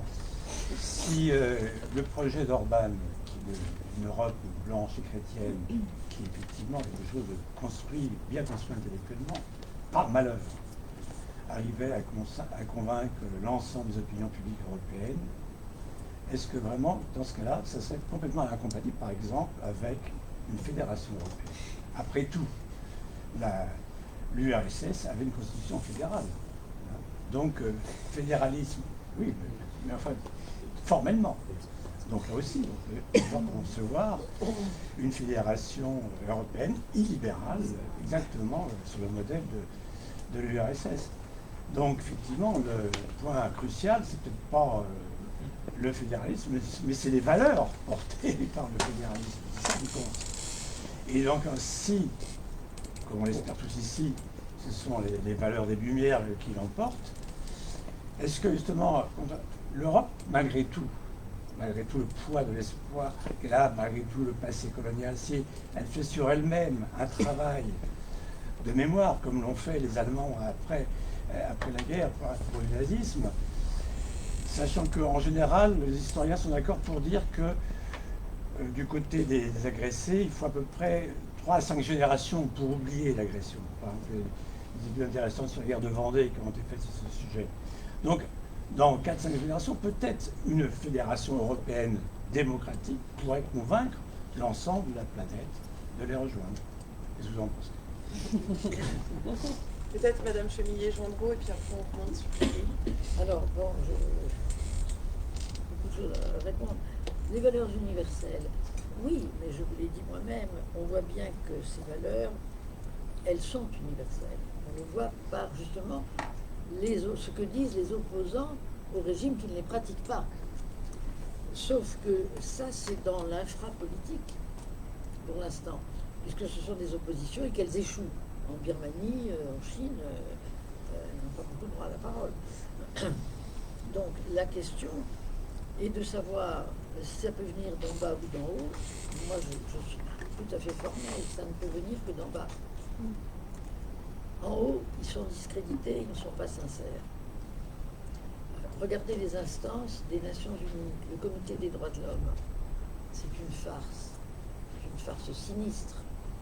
Il est de temps en temps présidé par l'Arabie Saoudite, par le Venezuela. Voilà. On dépose des rapports. De toute façon, l'hypocrisie, elle est totale, puisque par exemple, le Comité des droits de l'homme, il y a une possibilité de déposer des pétitions, mais les opinions que produit le comité ne sont pas obligatoires pour les États. Donc il y a toujours un repli qui fait que les grands États ne seront pas attaqués et gênés par ce que dit le droit. Et la Cour pénale internationale, enfin quand même, ça fait maintenant plus de 20 ans qu'elle est créée. Elle a traité en tout, je crois, une trentaine d'affaires. À peine 1 ou 2 par an qu'elle a réussi à conclure. Et vous savez bien les critiques auxquelles elle est l'objet, qui sont méritées. Il faut quand même savoir que le procureur est nommé par le Conseil de sécurité des Nations Unies. Il y a un vote Assemblée générale, Conseil de sécurité. Donc je n'ai pas besoin de vous faire un dessin pour vous expliquer à quel point ces gens sont coincés, ligotés, littéralement. La Cour pénale internationale, les pays d'Afrique qui ont été beaux joueurs, qui sont parmi ceux qui ont les premiers adhéré au statut, en ont fait les frais, puisque toutes les premières séries de poursuites par la Cour étaient contre des Africains. Et donc c'est vécu avec une très grande amertume, ça, dans les pays du Sud. voyez bien ce qui se passe avec Israël actuellement, ou avec Poutine. Quand même, Poutine est allé en Mongolie, pays qui reconnaît le statut de la Cour pénale et qui donc aurait dû l'arrêter.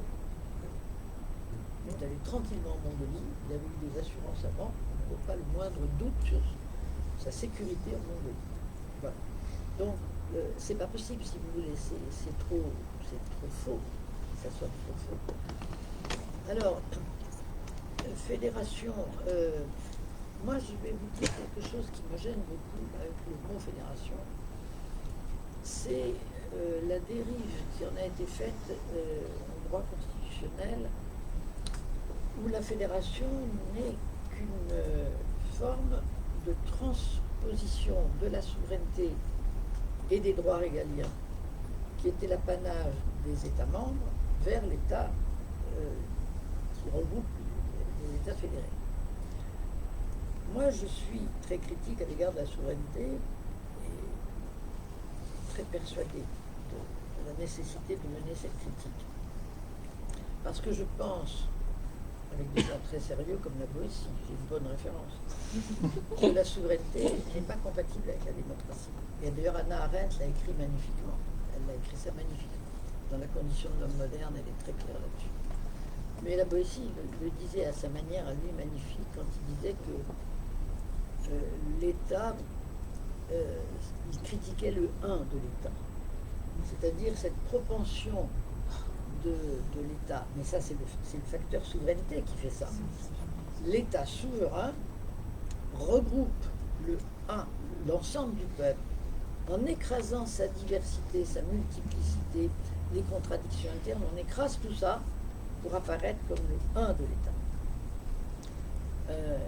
Et donc, moi je ne pense pas, enfin moi j'ai eu la chance dans mon université d'avoir pour collègue et très grand ami Miguel Abasso, qui conseille vivement de lire La démocratie contre l'État, petit bouquin, un petit brûlot, terriblement d'actualité. Voilà, je pense qu'il faut que nous repensions le pouvoir politique de cette manière-là. Si, quand on dit fédération, on pense fédération au sens constitutionnel du mot, ça ne m'intéresse pas du tout. Parce que ça veut dire qu'on va transposer la souveraineté et qu'on trouvera toujours la souveraineté que je considère comme un obstacle absolu à la liberté et à l'avancée du peuple. Par contre, si on parle de fédération au sens philosophique de la réflexion fédéraliste, là, je suis enthousiaste et l'Europe m'intéresse beaucoup, mais elle fait l'objet d'une confusion verbale, sémantique terrible. L'Europe, elle m'intéresse par ce côté créatif, novateur total qu'elle était. C'était un ovni. Gardons-la comme ovni. Et quand vous êtes, et vous avez raison de vouloir qu'elle devienne une fédération, mais pas une fédération au sens constitutionnel du mot, surtout pas. Il ne faut pas que ce soit les États-Unis d'Europe qui auront la souveraineté, comme les États-Unis d'Amérique ont eu la souveraineté, ou l'Allemagne, ou le Brésil, ou le Canada, les grands États fédéraux. Les États membres des États fédéraux n'ont plus les droits régaliens. Donc c'est pas ça que je veux. Je trouve l'Europe admirable parce qu'elle va exactement dans le sens de cette capacité d'imagination que je souhaite pour le monde entier, c'est-à-dire de réinventer le politique sur un principe non hiérarchique. Et dans l'Europe, le principe est non hiérarchique. Au Conseil des ministres, c'est chacun son tour qui préside, même les petits États. On ne dit pas c'est les gros d'abord comme aux Nations Unies. Hein. Là, c'est vraiment égalitaire. Donc, on est sur un principe non hiérarchique. On est devant une association libre d'États. Et on est devant une chose très intéressante, c'est-à-dire une institution non souveraine qui crée du droit. Et ça, c'est ce qui m'intéresse le plus dans le projet européen, parce que dans la théorie du droit, on nous a enseigné, je l'ai enseigné à mon tour, parce que c'était le dogme, jusqu'au moment où j'ai pu le critiquer, on nous enseignait que la loi, elle est l'émanation du souverain. Alors on dit le peuple souverain, mais la loi est prise au nom de la souveraineté. Et voilà que dans l'Union européenne, on crée du droit alors qu'il n'y a pas de souverain. Et ça, c'est formidable. C'est une innovation inouïe. Et c'est ça que je voudrais projeter à l'échelle du monde. Mais alors évidemment, l'Europe, d'abord, elle est l'objet de beaucoup de critiques. Et puis il faudrait la dépouiller de la glaise libérale commerciale dans laquelle elle est en train de s'enliser. C'est compliqué parce qu'il y a l'aspect doctrine économique qui vient polluer le débat. Mais sur le plan institutionnel et sur le plan de l'invention politique, elle est évidemment quelque chose de très intéressant. Mais à condition de la garder comme ça. Moi, quand j'entends Cohn-Bendit dire qu'il faut passer tout de suite à la Fédération européenne, mais clarifiez ce que vous voulez dire par fédération, parce que si vous dites fédération au sens d'État fédéral, non. Alors non, ça ne m'intéresse pas. Oui, alors merci pour vos questions. Alors, il y en a beaucoup. Sur la question du socle universel, et puis finalement, est-ce que votre question, c'est finalement, est-ce qu'on ne peut pas dire que ce socle universel n'a pas perdu, que ce sont plutôt, voilà, c'est vrai qu'il y a eu des répressions, mais c'est pas, et je partage complètement votre analyse. Moi-même, je me suis beaucoup intéressée à la critique postcoloniale et à la critique décoloniale des droits de l'homme. En fait, c'est quelque chose qui est un corpus en pleine expansion dans le monde entier. En fait, c'est presque une garantie d'avoir un poste dans une université, si on veut être un peu cynique. Il y a énormément d'argent en jeu. Moi, c'est une littérature que j'ai beaucoup étudiée et qui m'a vraiment désolée. Par son niveau intellectuel faible, par sa doxa, par... oui, non, pas du tout, politiquement correct. Donc voilà, si ça vous intéresse, je vous donnerai une référence parce que je considère que c'est quelque chose d'extrêmement dangereux parce que c'est un confusionnisme intellectuel et notamment, évidemment, ce que vous rappelez, la confusion entre l'idéal des droits de l'homme, des droits humains, comme on veut, et puis effectivement, la mise en application, l'hypocrisie, le double standard, tout ce que vous dites, et tout ce que vous rappelez avec beaucoup de justesse. Et donc, si vous voulez, effectivement, la déclaration 1789, la déclaration 1948, ça reste des boussoles. Pour nous, ce sont des phares. On ne peut absolument pas considérer que c'est un universalisme de pacotille. Pas du tout. C'est là l'erreur tragique. Ce n'est pas du tout l'universalisme qui doit être remis en cause. C'est effectivement l'inclusivité, l'application effective des droits, le fait qu'ils ne sont jamais complètement et réellement appliqués. Donc voilà, là, de ce point de vue-là, je vous suis complètement. Alors, sur la question par le haut ou par le bas, je dirais, moi, je suis un tout petit peu moins pessimiste que vous et puis plus sceptique sur la société civile.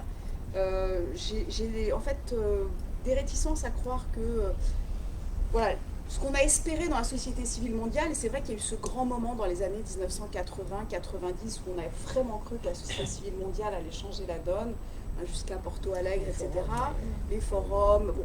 Aujourd'hui, on voit bien, les COP, c'est à la fois les États et les sociétés civiles. Ce qu'il en est sorti, effectivement, de la société civile en général, c'est ambivalent, il y a tout. Enfin, voilà, il y a aussi des luttes, des dominations qui sont au sein de la société civile. La société civile n'est pas un lieu à idéaliser, c'est pas un lieu pur de toute domination. Et inversement, moi, je ne diabolise pas l'État. Je considère qu'il y a... Il faut distinguer clairement les États républicains qui le sont vraiment et les États qui ne le sont pas. Et donc, de ce point de vue-là, moi, je ne critique pas l'État. Et moi, je n'ai pas la même lecture de la Boétie que vous, parce que la Boétie, c'est justement avant l'invention de la souveraineté. Et donc, c'est la critique de la vraie tyrannie, c'est-à-dire de la monarchie absolue. Et quand on a inventé la souveraineté démocratique ou la souveraineté républicaine, d'abord, on s'est dit, on se libère de ça, justement. Alors, moi, je suis personnellement hostile au concept de souveraineté, autant que vous, dans la version monolithique. Mais en fait, ce qui est très intéressant quand on regarde la tradition philosophique, c'est qu'il y a une autre tradition de la souveraineté, qui est celle de la souveraineté partagée, la souveraineté divisée, et qui se trouve dès le XVIIe siècle. Dès que le concept apparaît, il y a plusieurs traditions conceptuelles, et en fait, on peut très bien repenser la souveraineté sans avoir à la considérer comme une indivisible, absolue, etc. Donc voilà, je pense qu'il faut en effet la repenser, pas forcément s'en débarrasser, parce que je pense qu'il est impossible de sortir d'un monde avec un pluriversum de souveraineté. Ça, moi, je crois que c'est impossible. Dernière question très vite, sur la question d'Orban et du fédéralisme. C'est hyper intéressant. Moi, je crois que ce qu'il faut, c'est explorer la richesse des fédéralismes. Il n'y a pas du tout un seul modèle fédéraliste. Il y a le fédéralisme de Hayek, 1939, The Theory of en fait, Interstate Federalism, c'est vraiment une théorie économiste néolibérale du fédéralisme. Et lui, il considère que c'est vraiment d'abord un fédéralisme économique. Et puis, il y a toutes sortes de variantes, de versions. Il pourrait très bien y avoir un fédéralisme illibéral. Nous, ce qu'on veut construire, en tout cas moi, c'est un fédéralisme démocratique. Je peux être que d'accord avec cette conclusion, hein. Et sachant qu'en plus, je pense qu'il y a contradiction dans les termes en revanche, hein, parce que du côté d'Orban, il n'y a aucune prétention. Enfin, moi, j'ai dans tous les termes.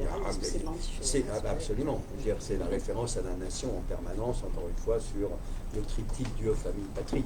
Lui, il veut une Europe. D'une certaine façon, il est l'héritier de Margaret Thatcher. Il veut une Europe qui est juste une Europe du marché, point à la ligne, parce que ça avantage son pays. Et point à la ligne. Son obsession par ailleurs, c'est la remise en cause du traité de Trianon, c'est-à-dire la vieille idée du nationalisme hongrois, ce qui n'est d'ailleurs pas tout à fait, qui est même fondé historiquement sur le fait que, effectivement, au lendemain de la Première Guerre mondiale, la population hongroise a été le territoire hongrois n'englobe pas l'ensemble de la population hongroise.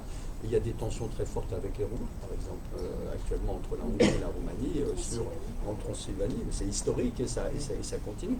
Et un des grands t-shirts que portent les Orbaniens, je ne sais pas comment on dit, c'est la fameuse carte de la Hongrie au lendemain de 1920 avec tous les territoires manquants et puis la comparaison avec la France, qu'est-ce qui se passerait si vous avez eu la même chose. Donc non, c'est le fédéralisme et la fédération. Et le fédéralisme, j'ai jamais vu ça dans les discours d'Orban. Sont effectivement accessibles aussi en français. Sur le site du Grand Continent. Voilà, mais oui. Il y a un excellent site de ce point de vue-là. Ouais, on avait Luc, Charles, Léo et Chantal. On en fait 4 d'un coup avec mon stylo d'exposition, c'est présent. Moi, On parlait pardon, on parlait de la liberté des peuples et leur droit à disposer d'eux-mêmes. Moi, j'ai vu récemment une distinction, enfin d'ailleurs un mot je ne connaissais pas, distinction entre l'autodétermination qu'on connaît et qu'on apprend en général dans l'histoire, l'autodétermination des peuples et la notion d'autogouvernement. Et j'ai vu comme quoi l'autodétermination pousse plutôt à une sécession et donc plutôt à l'anarchie internationale et une guerre, alors que l'autogouvernement finalement c'est ce qui serait à rechercher, puisque ça implique plutôt la solidarité et donc le fédéralisme. Donc je voulais avoir votre avis là-dessus sur ces deux notions d'autogouvernement ou d'autodétermination. Oui, j'ai une question beaucoup plus politique, peut-être beaucoup plus bestiale, parce que vous avez mentionné le besoin de dégager l'armature conceptuelle, donc des mouvements, on va dire, souverainistes ou nationaux-populistes, pour ensuite avoir un travail intellectuel de réfutation. Est-ce qu'il ne faudrait pas également faire un travail politique de réfutation, dans la mesure où aujourd'hui on est dans un espace public où on va dire la vérité et la rationalité au moins la côte peut-être que par le passé. J'ai en tête le fait qu'aujourd'hui des météorologues américains reçoivent des menaces de mort puisque des représentants républicains au Congrès indiquent qu'ils peuvent contrôler la météo, et c'est vrai qu'il y a peut-être d'autres moyens, des outils moins conceptuels et plus politiques qu'on doit employer pour contrer ces différentes forces. Et est-ce que le facteur majeur qui donne du vent dans les ailes des Orban, des Le Pen, des Meloni, des Fico, c'est pas le fait que ce sont les seules forces politiques en Europe actuellement à avoir une vision, à avoir un réel narratif, c'est-à-dire l'Europe blanche et chrétienne, l'Europe des nations, tandis que tous les autres mouvements, peut-être même les mouvements à l'extrême de la gauche et à la gauche radicale, n'ont rien d'autre que des outils de contestation et des outils de réfutation, et ils n'ont pas positivement une vision, un narratif à opposer. Voilà, question un petit peu plus bas de thème. Léo, Chantal et Jorge, ça va, Cyril? Alors, justement, à propos de l'universalisme et des adversaires de l'universalisme, c'est vrai que, en fait, ce qui est assez difficile, c'est qu'ils sont multiples. Il y a bien sûr l'extrême droite en Europe, il y a l'islam politique qui, y compris en Europe, et très activement mène une lutte acharnée. Par exemple, sur ces adversaires utilisent parfois le fait que l'Occident a commis des crimes, et beaucoup, vous l'avez dit, paraît décrédibiliser les valeurs qu'il a défendues, mais ce qu'on veut dire, c'est que Rousseau il me semble pas souhaiter la colonisation, que les activistes LGBT partout dans le monde, en Afrique, en Europe, ont les mêmes intérêts, et que effectivement il était très sensible à la critique des décoloniaux. C'est que ces décoloniaux en voulant défendre ce qu'on appelle le Sud global, évidemment, ils ont raison de défendre ces peuples, mais le font d'une manière qui, moi, je considère être la même, en fait, finalement, que celle de l'extrême droite, et puis aussi avec, pour Madame Boutelja, pour la citer, même parfois des récits antisémites, la charte du Hamas qui dit qu'il faut détruire les juifs, et donc du coup on a un peu ce paradoxe entre défendre des peuples, mais en fait avec des idées voilà, qu'on a vues au XXe siècle et qui sont terribles, alors que nous, ici, on souhaite l'universalisme au sens de la protection de tout le monde sans aucune exception. Allez, Chantal, Moi, je pose la question. On a eu une discussion sur notre groupe fédéraliste et j'avais posé la question d'une gouvernance universelle, donc ne serait-ce que pour gérer les ressources de la Terre, qui risque d'être problématique, je pense notamment à l'eau. Et est-ce que ce type de gouvernance serait forcément une dictature? Et je voudrais rebondir sur, ça doit venir du bas, sur les données démographiques. Quand on regarde les données démographiques de tous les pays qui forment le BRICS, par exemple, on se rend compte que là, on va être très très largement dominé. Donc quand on parle de la race blanche chrétienne, ça me fait rire un petit peu quand je vois les chiffres qui arrivent. Je pense que là, on va perdre beaucoup de notre pouvoir, ne serait-ce que démographiquement en nombre. Jorge, c'est le dernier tour de questions, c'est pour ça. Oui. Mon français, ça va être loin d'être parfait, mais je vais essayer. Et d'abord, vous avez parlé sur le fait qu'il y a un débat intense au sein de l'Union européenne par rapport à la transition écologique, mais vous avez dit de même qu'une démocratie écologique pourrait être une opportunité pour l'approfondissement du projet européen. Et comment pourrait cela être le cas? Et puis, par rapport à l'établissement d'une fédération mondiale, oui, on demeure toujours à l'état de nature obéissant à l'échelle internationale. On a les droits internationaux, mais si on n'a pas une autorité supérieure pour l'implémenter, pour l'appliquer d'une façon effective, est-ce que ce serait même souhaitable de les créer si on avait toujours des puissances autoritaires? Ne devrions-nous créer un monde démocratique comme prérequis pour l'établissement d'une fédération mondiale? Parce que peut-être l'établissement d'une chambre législative, des lois mondiales, ou l'implémentation par un pouvoir global de ces genres de normes pourrait être pas souhaitable. Donc je voudrais vos opinions par rapport à ça. Merci beaucoup.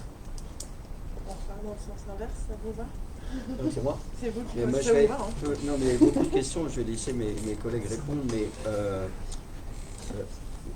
la première, c'est sur la question de l'Occident. Comment dire, pour expliquer, si j'ai bien compris, je ne sais plus qu'est-ce qui a posé cette question. Oui, non, mais il y avait aussi l'idée. Mais non, c'est vous, pardon, excusez-moi. C'est une question, on a peu de temps, c'est une question très délicate et qui permet en plus de réfléchir sur les raisons pour lesquelles, moi ce qui m'intéresse actuellement, en tout cas dans mes études, pourquoi il y a cette progression des mouvements nationaux populistes en Europe. Moi, je n'ai pas de prétention universaliste, je n'ai pas de prétention à étendre mon raisonnement au niveau mondial, pardon. Je pense qu'il y a trois facteurs, pour être synthétique. Il y a un facteur j'y ai fait allusion, il faut prendre en considération qui, d'après moi, a un impact sur tout ce que vous avez dit sur les questions de fédération. C'est la question de la défiance politique. Je pense qu'il faut vraiment intégrer cet élément-là. C'est-à-dire que nous sommes dans un contexte, il y a plein d'études qui ont été faites. À Sciences Po, on fait le baromètre de la confiance politique chaque année qui porte sur plusieurs pays européens. Mais c'est impressionnant. C'est-à-dire que les comparaisons historiques qu'on pourrait faire, c'est peut-être en Europe dans les années 30, peut-être on avait ce niveau de défiance à l'égard des élites, défiance à l'égard des institutions. Et ce premier point, effectivement, impacte aussi toute perspective de fédération au niveau européen ou mondial, parce qu'il y a du dessaisissement de la part d'une partie des populations du pouvoir, justement, de la souveraineté populaire pour aller vite. La deuxième raison qui n'a absolument pas été évoquée jusqu'ici, c'est quand même les questions socio-économiques. C'est aussi une des raisons du développement de ces populismes, pas tellement d'ailleurs le chômage actuellement pour l'Europe, hein, mais que la précarisation du marché du travail, le creusement des inégalités, ça c'est deux éléments absolument fondamentaux. Puis le troisième point, mais là on a touché un peu à ces questions-là, y compris sur votre remarque sur la démographie, c'est cette transformation fondamentale des sociétés européennes, pour un certain nombre d'entre elles en plein déclin démographique, hein. C'est le cas de l'Italie et de l'Allemagne. L'Italie, il y a plus de morts que de naissances depuis 10 ans. S'il n'y avait pas eu l'apport de 5 millions d'immigrés, la population italienne aurait régressé. Donc, et cette situation de déclin démographique avec le mouvement des migrants provoque effectivement des chocs absolument considérables. Et par ailleurs, et je pense qu'il y a une question, je tourne autour de ça en ce moment, donc je le mets sur la table parce que ma réflexion n'est pas encore assez aboutie, c'est pour l'Europe, quelle articulation peut-on faire entre la dimension nationale et la dimension européenne? Et je crois qu'on a trop négligé ça et qu'effectivement, l'une d'entre vous a parlé de le côté, la narration, un projet cohérent. Très souvent on dit ces nationaux populistes ont la nostalgie du passé, c'est pas vrai. Ils n'ont pas simplement la nostalgie du passé maintenant, ils développent un certain type de discours sur le futur. C'est une énorme erreur de dire, ah oui, mais ils n'arrêtent pas de dire que la France était bien mieux avant quand il y avait moins d'immigrés, comme l'Italie était belle quand il n'y avait pas des Albanais, des Roumains. Non, il n'y a pas que ça. Il y a aussi effectivement une capacité autour d'un élément très important pour moi en tout cas, l'incarnation à travers un leader. Ça c'est aussi un élément fondamental dans les processus politiques. C'est frappant de constater... on enregistrait là.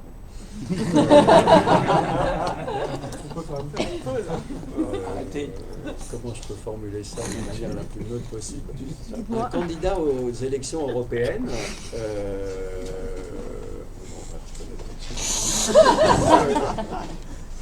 un candidat aux élections européennes, plutôt très pro-européen, nous faisait remarquer dans une petite assemblée combien, à l'occasion de cette campagne européenne, lui et ses équipes avaient été frappés, excusez-moi parce qu'il y a un discours terre à terre, mais je crois qu'il dit quelque chose de très fort, et c'est lié à cette question sur l'Occident.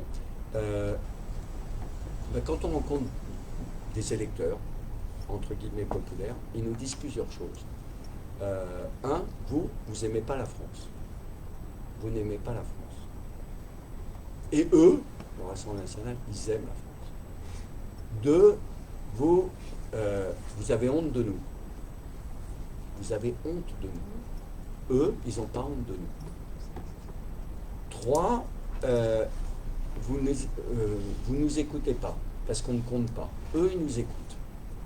Et ce même candidat disait qu'effectivement, les gens du Rassemblement national, ils ne disent rien, ils sont au contact des électeurs, ils disent qu'est-ce qui ne va pas? Il y a trop d'immigrés, j'ai perdu mon boulot, la question du logement, j'avais acheté du diesel, on m'avait dit d'acheter du diesel et maintenant on me dit qu'il faut que je passe à l'électrique, etc.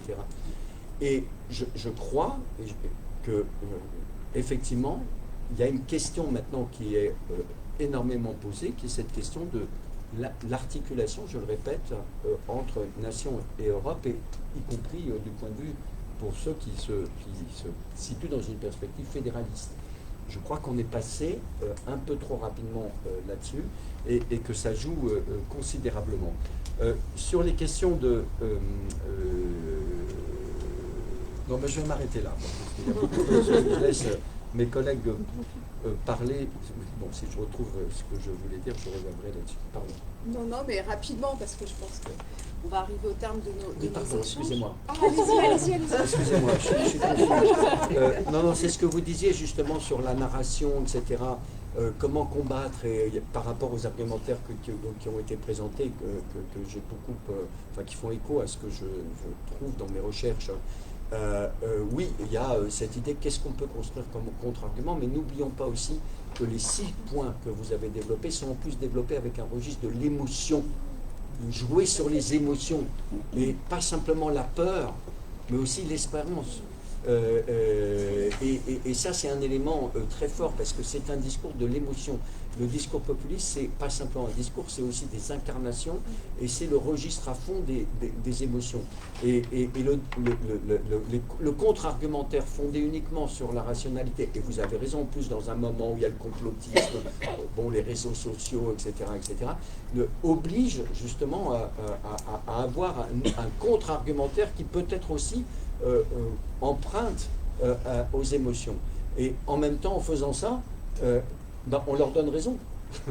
C'est-à-dire, nous, c'est ce qu'on avait appelé avec un collègue italien, Ivo Diamanti, la peuplocratie. C'est-à-dire que c'est plus simplement le pouvoir du peuple, c'est cette conception qu'ont réussi à donner les populistes, que la démocratie, c'est la démocratie de l'immédiateté, c'est-à-dire non seulement dans le temps de l'urgence, mais sans médiation, et en plus par une incarnation qui repose beaucoup sur des leaders qui jouent sur l'émotionnel. Et donc, ceux qui combattent les populistes ont tendance à reprendre le même type d'attitude pour essayer de les combattre, ce qui est une dérive du coup de nos formes de démocratie. C'est pour ça que nous on avait dit peuplocratie, cette idée de la souveraineté du peuple sans limite et qui en plus passe par les registres de l'émotion. Pardon, c'est peut-être un peu confus ce que je dis, mais parce que je suis en train de travailler là-dessus et parfois c'est plus important de dire que c'est Flaubert qui disait que la pire bêtise, c'est la conclusion. Excusez-moi, je ne dis pas les important dans l'instant, mais...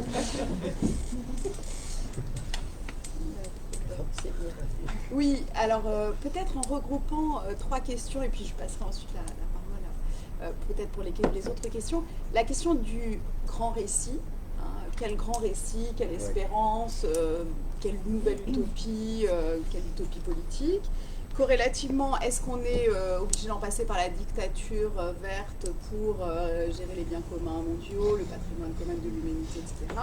Et la question sur la démocratie écologique européenne. Parce qu'en fait, je pense que tout ça relève finalement d'une même réflexion sur, voilà, vers où on veut aller, quel rêve, quel imaginaire, quelle nouvelle société on veut construire ensemble, pour pas être simplement dans une attitude...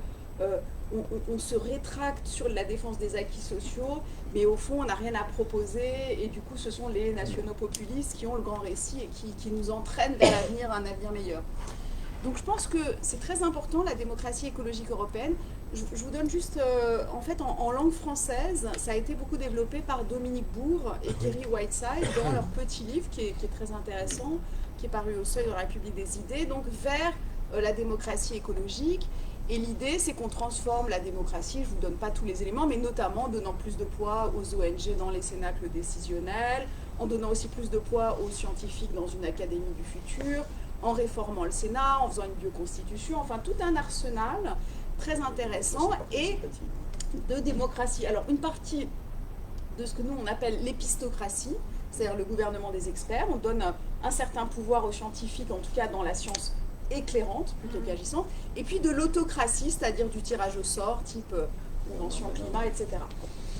Alors, ce qui est intéressant, c'est que Bourg et Whiteside, ils reconnaissent parfaitement que l'Union européenne, c'est la pointe avancée, même à l'échelle mondiale, en fait, de la démocratie écologique. Alors, c'est beaucoup passé parce que les juristes appellent les droits procéduraux environnementaux, c'est-à-dire que l'Union européenne, elle a été très à la manœuvre dans la Convention d'Aarhus, 98, puis ensuite 2005 pour l'application locale, et on a des droits qui sont des droits d'information, de participation et de contestation. Alors les 2 premiers piliers sont très bien appliqués, le 3e c'est un peu plus difficile, mais il y a des améliorations, donc désormais les ONG ont plus facilement accès au prétoire, donc grâce à ça se constitue, alors certains appellent ça une démocratie environnementale, et la démocratie écologique rajoute à la démocratie environnementale cette nouvelle dimension qui peut être alors des nouveaux collectifs citoyens, et on pense notamment à Youth for Climate, à toutes les marches climat qui ont eu lieu de manière relativement coordonnée au niveau, alors ça a été européen, ça a été aussi mondial, mais disons que c'est une manière aussi de montrer que l'Europe, c'est pas seulement des élites politico-économiques de mâles blancs au pouvoir, mais qu'en fait on peut tracter beaucoup de gens sur cette question de la démocratie écologique, parce qu'il y a beaucoup de gens qui sont mobilisés pour la biodiversité, pour l'application du pacte vert et pour effectivement la défense des politiques climat. Donc voilà ce qui serait ma réponse finalement. Ça serait non, on n'est pas condamné à la dictature verte, c'est ce que j'essaie de montrer dans un cours que je fais. Alors, ce justement. n'était pas spécialement sur l'écologie. Oui, oui, C'était mais une gouvernance mondiale, Oui, oui. est-elle forcément une Bien dictature sûr. pour faire appliquer les règles? bien sûr. Mais on n'est pas condamné à cette formule. En revanche, c'est vrai qu'il faut concevoir la manière dont on peut intégrer à la démocratie représentative elle-même ces nouveaux dispositifs. Et là, il y a vraiment quelque chose à penser qui ne l'est pas encore. C'est-à-dire, on ne peut pas dire qu'on va proclamer la démocratie participative ou délibérative et puis débrouillez-vous ensuite pour l'intégrer à la démocratie représentative. Voilà, moi c'est un peu dans cette direction que Ce qu'on n'a pas j'essaie de réussi à faire travailler. en France. Non, pas du Parce tout. que les yeux de Absolument Macron, pas. Il y a 15% des mesures qui ont été intégrées. après avoir dit qu'il prendrait 100% sur la Ouais. convention sur le Voilà. climat. Mais en même temps, excusez-moi, je pense, je sais que tout le monde est très, c'est pas que je veuille défendre, Non, tout à mais fait il y a eu un mais travail il y a eu intéressant, une première expérimentation avec les conventions citoyennes pour le climat sur la fin de vie, qui est une expérience tout à fait intéressante, parce qu'au niveau national, parce qu'on a d'autres cas d'expérience de ce type-là dans d'autres pays, à des niveaux plus locaux ou même en France. Mais ce que là, c'était au niveau, et c'est très intéressant, parce qu'on a des études maintenant, il y a une première étude qui a été faite sur les conventions sur le climat, très intéressante pour voir comment justement la confrontation entre experts et des gens qui ne connaissaient rien au sujet est exactement très importante. Là, il y a quelque chose, parce que là, on est en train de faire un tableau apocalyptique assez désespérant. Donc, au moins, il y a peut-être une piste là. Pardon, excusez-moi. Il y a eu la conférence sur l'avenir de l'Europe Oui. que les États membres n'ont pas suivi, dont Voilà. les Il y a conclusions eu n'ont pas le été Covid suivies par les États Ouais. membres. Oui, mais C'est un Oui, il y a travail eu qui est aussi pas mal. imprimé, Il y a Je vous propose on avait juste pas qu'on laisse Madame Cheminier-Gendreau conclure, parce que, et après on pourra avoir des échanges peut-être un peu plus informels si vous le souhaitez. Oui, bah moi je vais rajouter deux ou trois choses. Sur autodétermination et autogouvernement, je voudrais revenir un moment parce que ce qui est vrai, c'est que dès qu'il y a domination, la lutte contre la domination passe par la séparation. Et après, c'est très difficile de retrouver du commun. Et les luttes coloniales ont été exemplaires à cet égard et terribles parce que on n'a pas donné le choix à ces peuples d'aucune possibilité d'un nouveau vivre ensemble sans domination. Donc ils n'ont eu que le choix de lutter quelquefois à mort par des luttes terribles pour se séparer. Et moi je regarde d'un œil navré ce qui se passe en Nouvelle-Calédonie, parce que vraiment la France fait exactement à rebours de ce qu'il faudrait faire. D'abord, c'est une répression coloniale qu'on a lancée contre les Kanaks, là. Mais parce qu'on n'explique pas bien, dans la presse française, on n'explique pas bien ce que c'était que cette histoire du dégel du corps électoral. C'est quand même, il faut revenir à ça une seconde. Les accords de Matignon, parce que Rocard était un homme intelligent et qui avait le sens de la démocratie, et Jospin avait suivi 10 ans après, les accords de Nouméa-Matignon, c'était véritablement la promesse de l'indépendance, mais compte tenu du fait que ce territoire était occupé par les Kanaks, le peuple originaire qui est titulaire du droit des peuples à disposer de lui-même, mais qui avait eu des apports considérables de population, les Kanaks eux-mêmes avaient dit « nous voulons bien construire un vivre ensemble » avec, ils avaient appelé ça les victimes de l'histoire, parce qu'ils faisaient référence notamment aux descendants des Bagnards, dont les descendants des Bagnards, dont la majorité d'entre eux sont des Algériens. Parce qu'on n'a pas envoyé que Louise Michel et les communards au bagne de Nouvelle-Calédonie. On y a envoyé tous les rebelles de la guerre coloniale qu'on a menée, la guerre de conquête de l'Algérie. Donc il y a énormément de gens encore aujourd'hui d'origine algérienne dans les gens qui peuplent Nouvelle-Calédonie. Les Kanaks ont eu l'imprudence à ce moment-là, dans les accords de Matignon, de dire on veut bien faire peuple avec une partie de ces gens-là. Mais ce qu'on ne veut pas, c'est que la France continue sa politique de peuplement, car la France a une politique de peuplement encore aujourd'hui, avec avantages fiscaux, avantages commerciaux qui sont réservés aux gens qui vont s'installer en Nouvelle-Calédonie. Et après, on leur dit, vous avez le droit de voter. Donc, les Kanaks avaient dit, il faut un gel du corps électoral. Ceux qui sont là aujourd'hui, qui ont des parents qui sont nés là, etc., enfin, il y avait un certain nombre de critères, et après, on arrête, on ferme la porte, et ceux qui arrivent ensuite n'auront pas le droit de voter aux consultations sur l'avenir du territoire. C'était consigné dans l'accord de Nouméa, il était dit que même si cet accord échouait, c'est-à-dire si le troisième référendum n'était pas favorable à l'indépendance, l'accord de Nouméa était irréversible. Et ce qu'a fait le gouvernement Macron, ça a été de casser ça et de dire on dégèle le corps électoral. Et ça a évidemment déclenché la flambée parce que dégeler le corps électoral, c'est à coup sûr liquider la promesse d'indépendance. Si on dégèle le corps électoral, tous les métropolitains qui sont installés en Nouvelle-Calédonie depuis 2 ans, 3 ans, 4 ans vont voter. Et évidemment, il n'y aura plus jamais le moindre vote en faveur d'un minimum d'indépendance sur les Kanaks. Voilà. Donc, l'autodétermination, elle est terrible parce que, comme elle est la réponse à une domination aveugle, qui ne comprend rien, qui ne veut pas comprendre, alors elle est la séparation. Et c'est tout à fait regrettable. C'est là que la démocratie et le fédéralisme sont exactement les valeurs inverses, les valeurs qui réunissent au lieu de séparer. Sur la gouvernance mondiale qui ne soit pas une dictature, on réfléchit beaucoup à ça dans les sphères du droit international parce qu'il y a quand même beaucoup de gens qui ont compris que les Nations Unies n'étaient pas réformables et qu'il fallait penser au-delà. Et donc là, ça excite les imaginations et il y a toutes sortes de projets. C'est vrai qu'il faudra bien en venir. Je vous disais tout à l'heure que le droit international est uniquement contractuel. C'est important de réfléchir à ça une seconde. Parce que dans toute société, y compris des sociétés anciennes, vous avez 2 types de règles normatives. Les règles contractuelles qui sont à effet relatif. Je passe un contrat avec vous ou à plusieurs, mais ça n'a de valeur qu'entre nous. Donc effet relatif. Et puis les règles légales, les lois, les règles générales qui s'appliquent à tout le monde et qui sont des lois valables pour l'ensemble de la population. Nul n'est censé ignorer la loi. Ça structure une société. Ça. Vous avez avec la loi ce qui est commun à tout le monde, et avec le contrat, ce qu'on décide de manière particulière. En droit international, nous n'avons pas ça. Il n'y a pas d'échelon équivalent législatif. Alors ça étonne toujours beaucoup les gens qui ne sont pas juristes. Je parlais tout à l'heure du droit impératif général, c'est une toute petite avancée qui avait été faite dans la Convention sur le droit des traités, où on disait qu'un traité était nul s'il était contraire à une norme de droit impératif général. Et on définissait les normes de droit impératif général comme des normes ayant fait l'objet d'un accord de la communauté des États dans son ensemble. C'est très vague, pas très clair, mais ça permettait après aux juridictions de travailler à partir de ça et à la jurisprudence de préciser ce que ça voulait dire. C'était l'idée, il y a un échelon au-dessus. Et les traités ne peuvent pas y déroger. Mais les grands États ne veulent pas de ça. Ils veulent un peu de droit international pour faire semblant par traité, et on ne prend dans les traités que ce qu'on veut. Donc, il faudra bien, et la question écologique, environnementale va nous y pousser, il faudra bien en venir à un espace législatif international. Mais c'est encore entièrement en devenir, nous n'avons rien pour l'instant.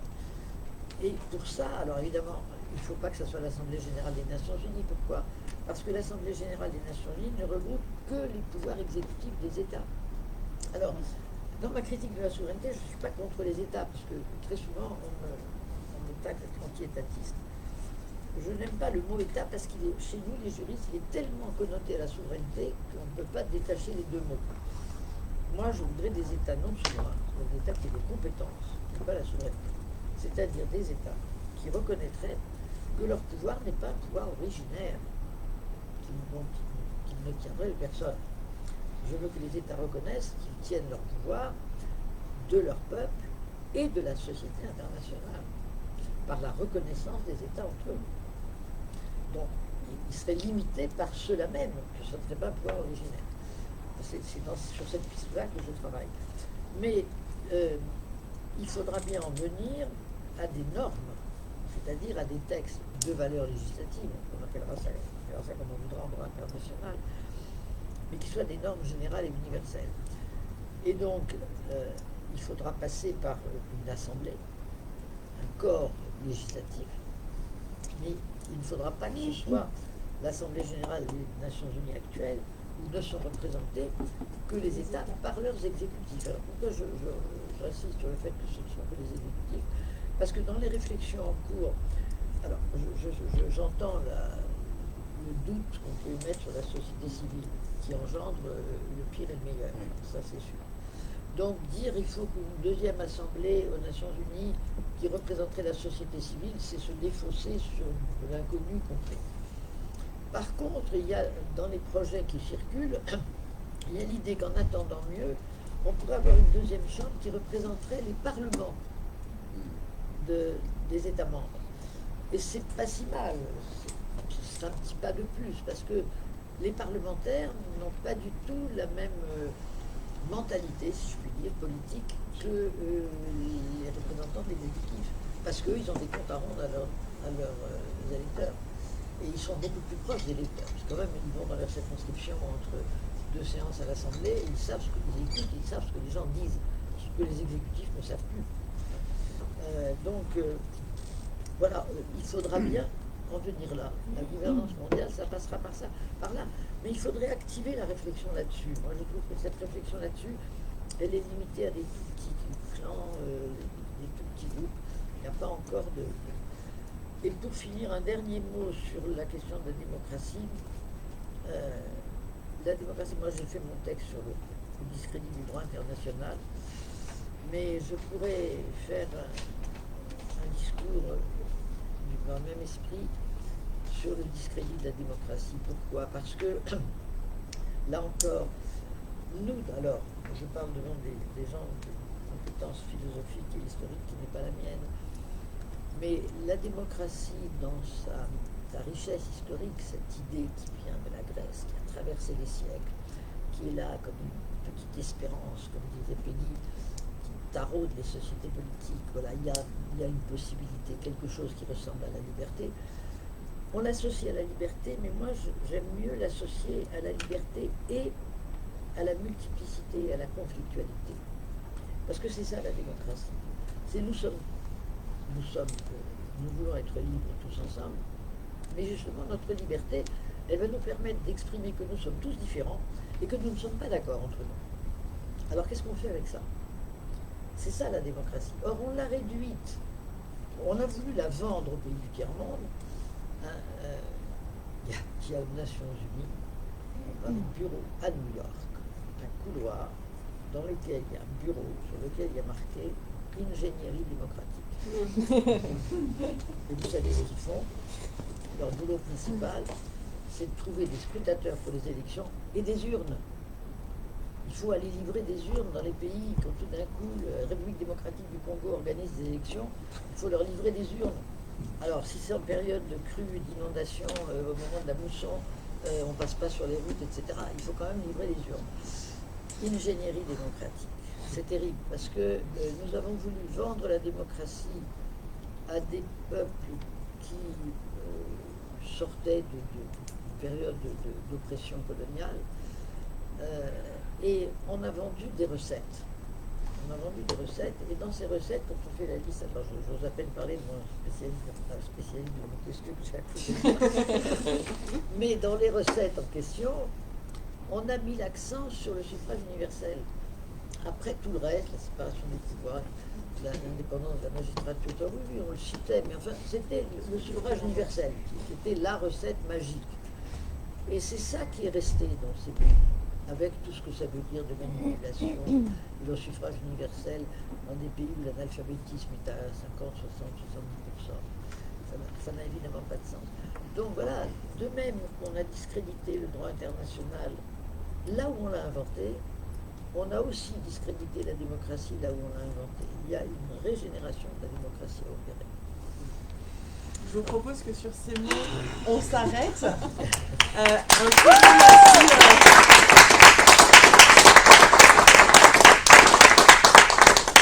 merci. Un très grand merci à tous les trois de nous rendre plus intelligents. Je pense qu'on va ressortir avec de la matière à penser et à réfléchir.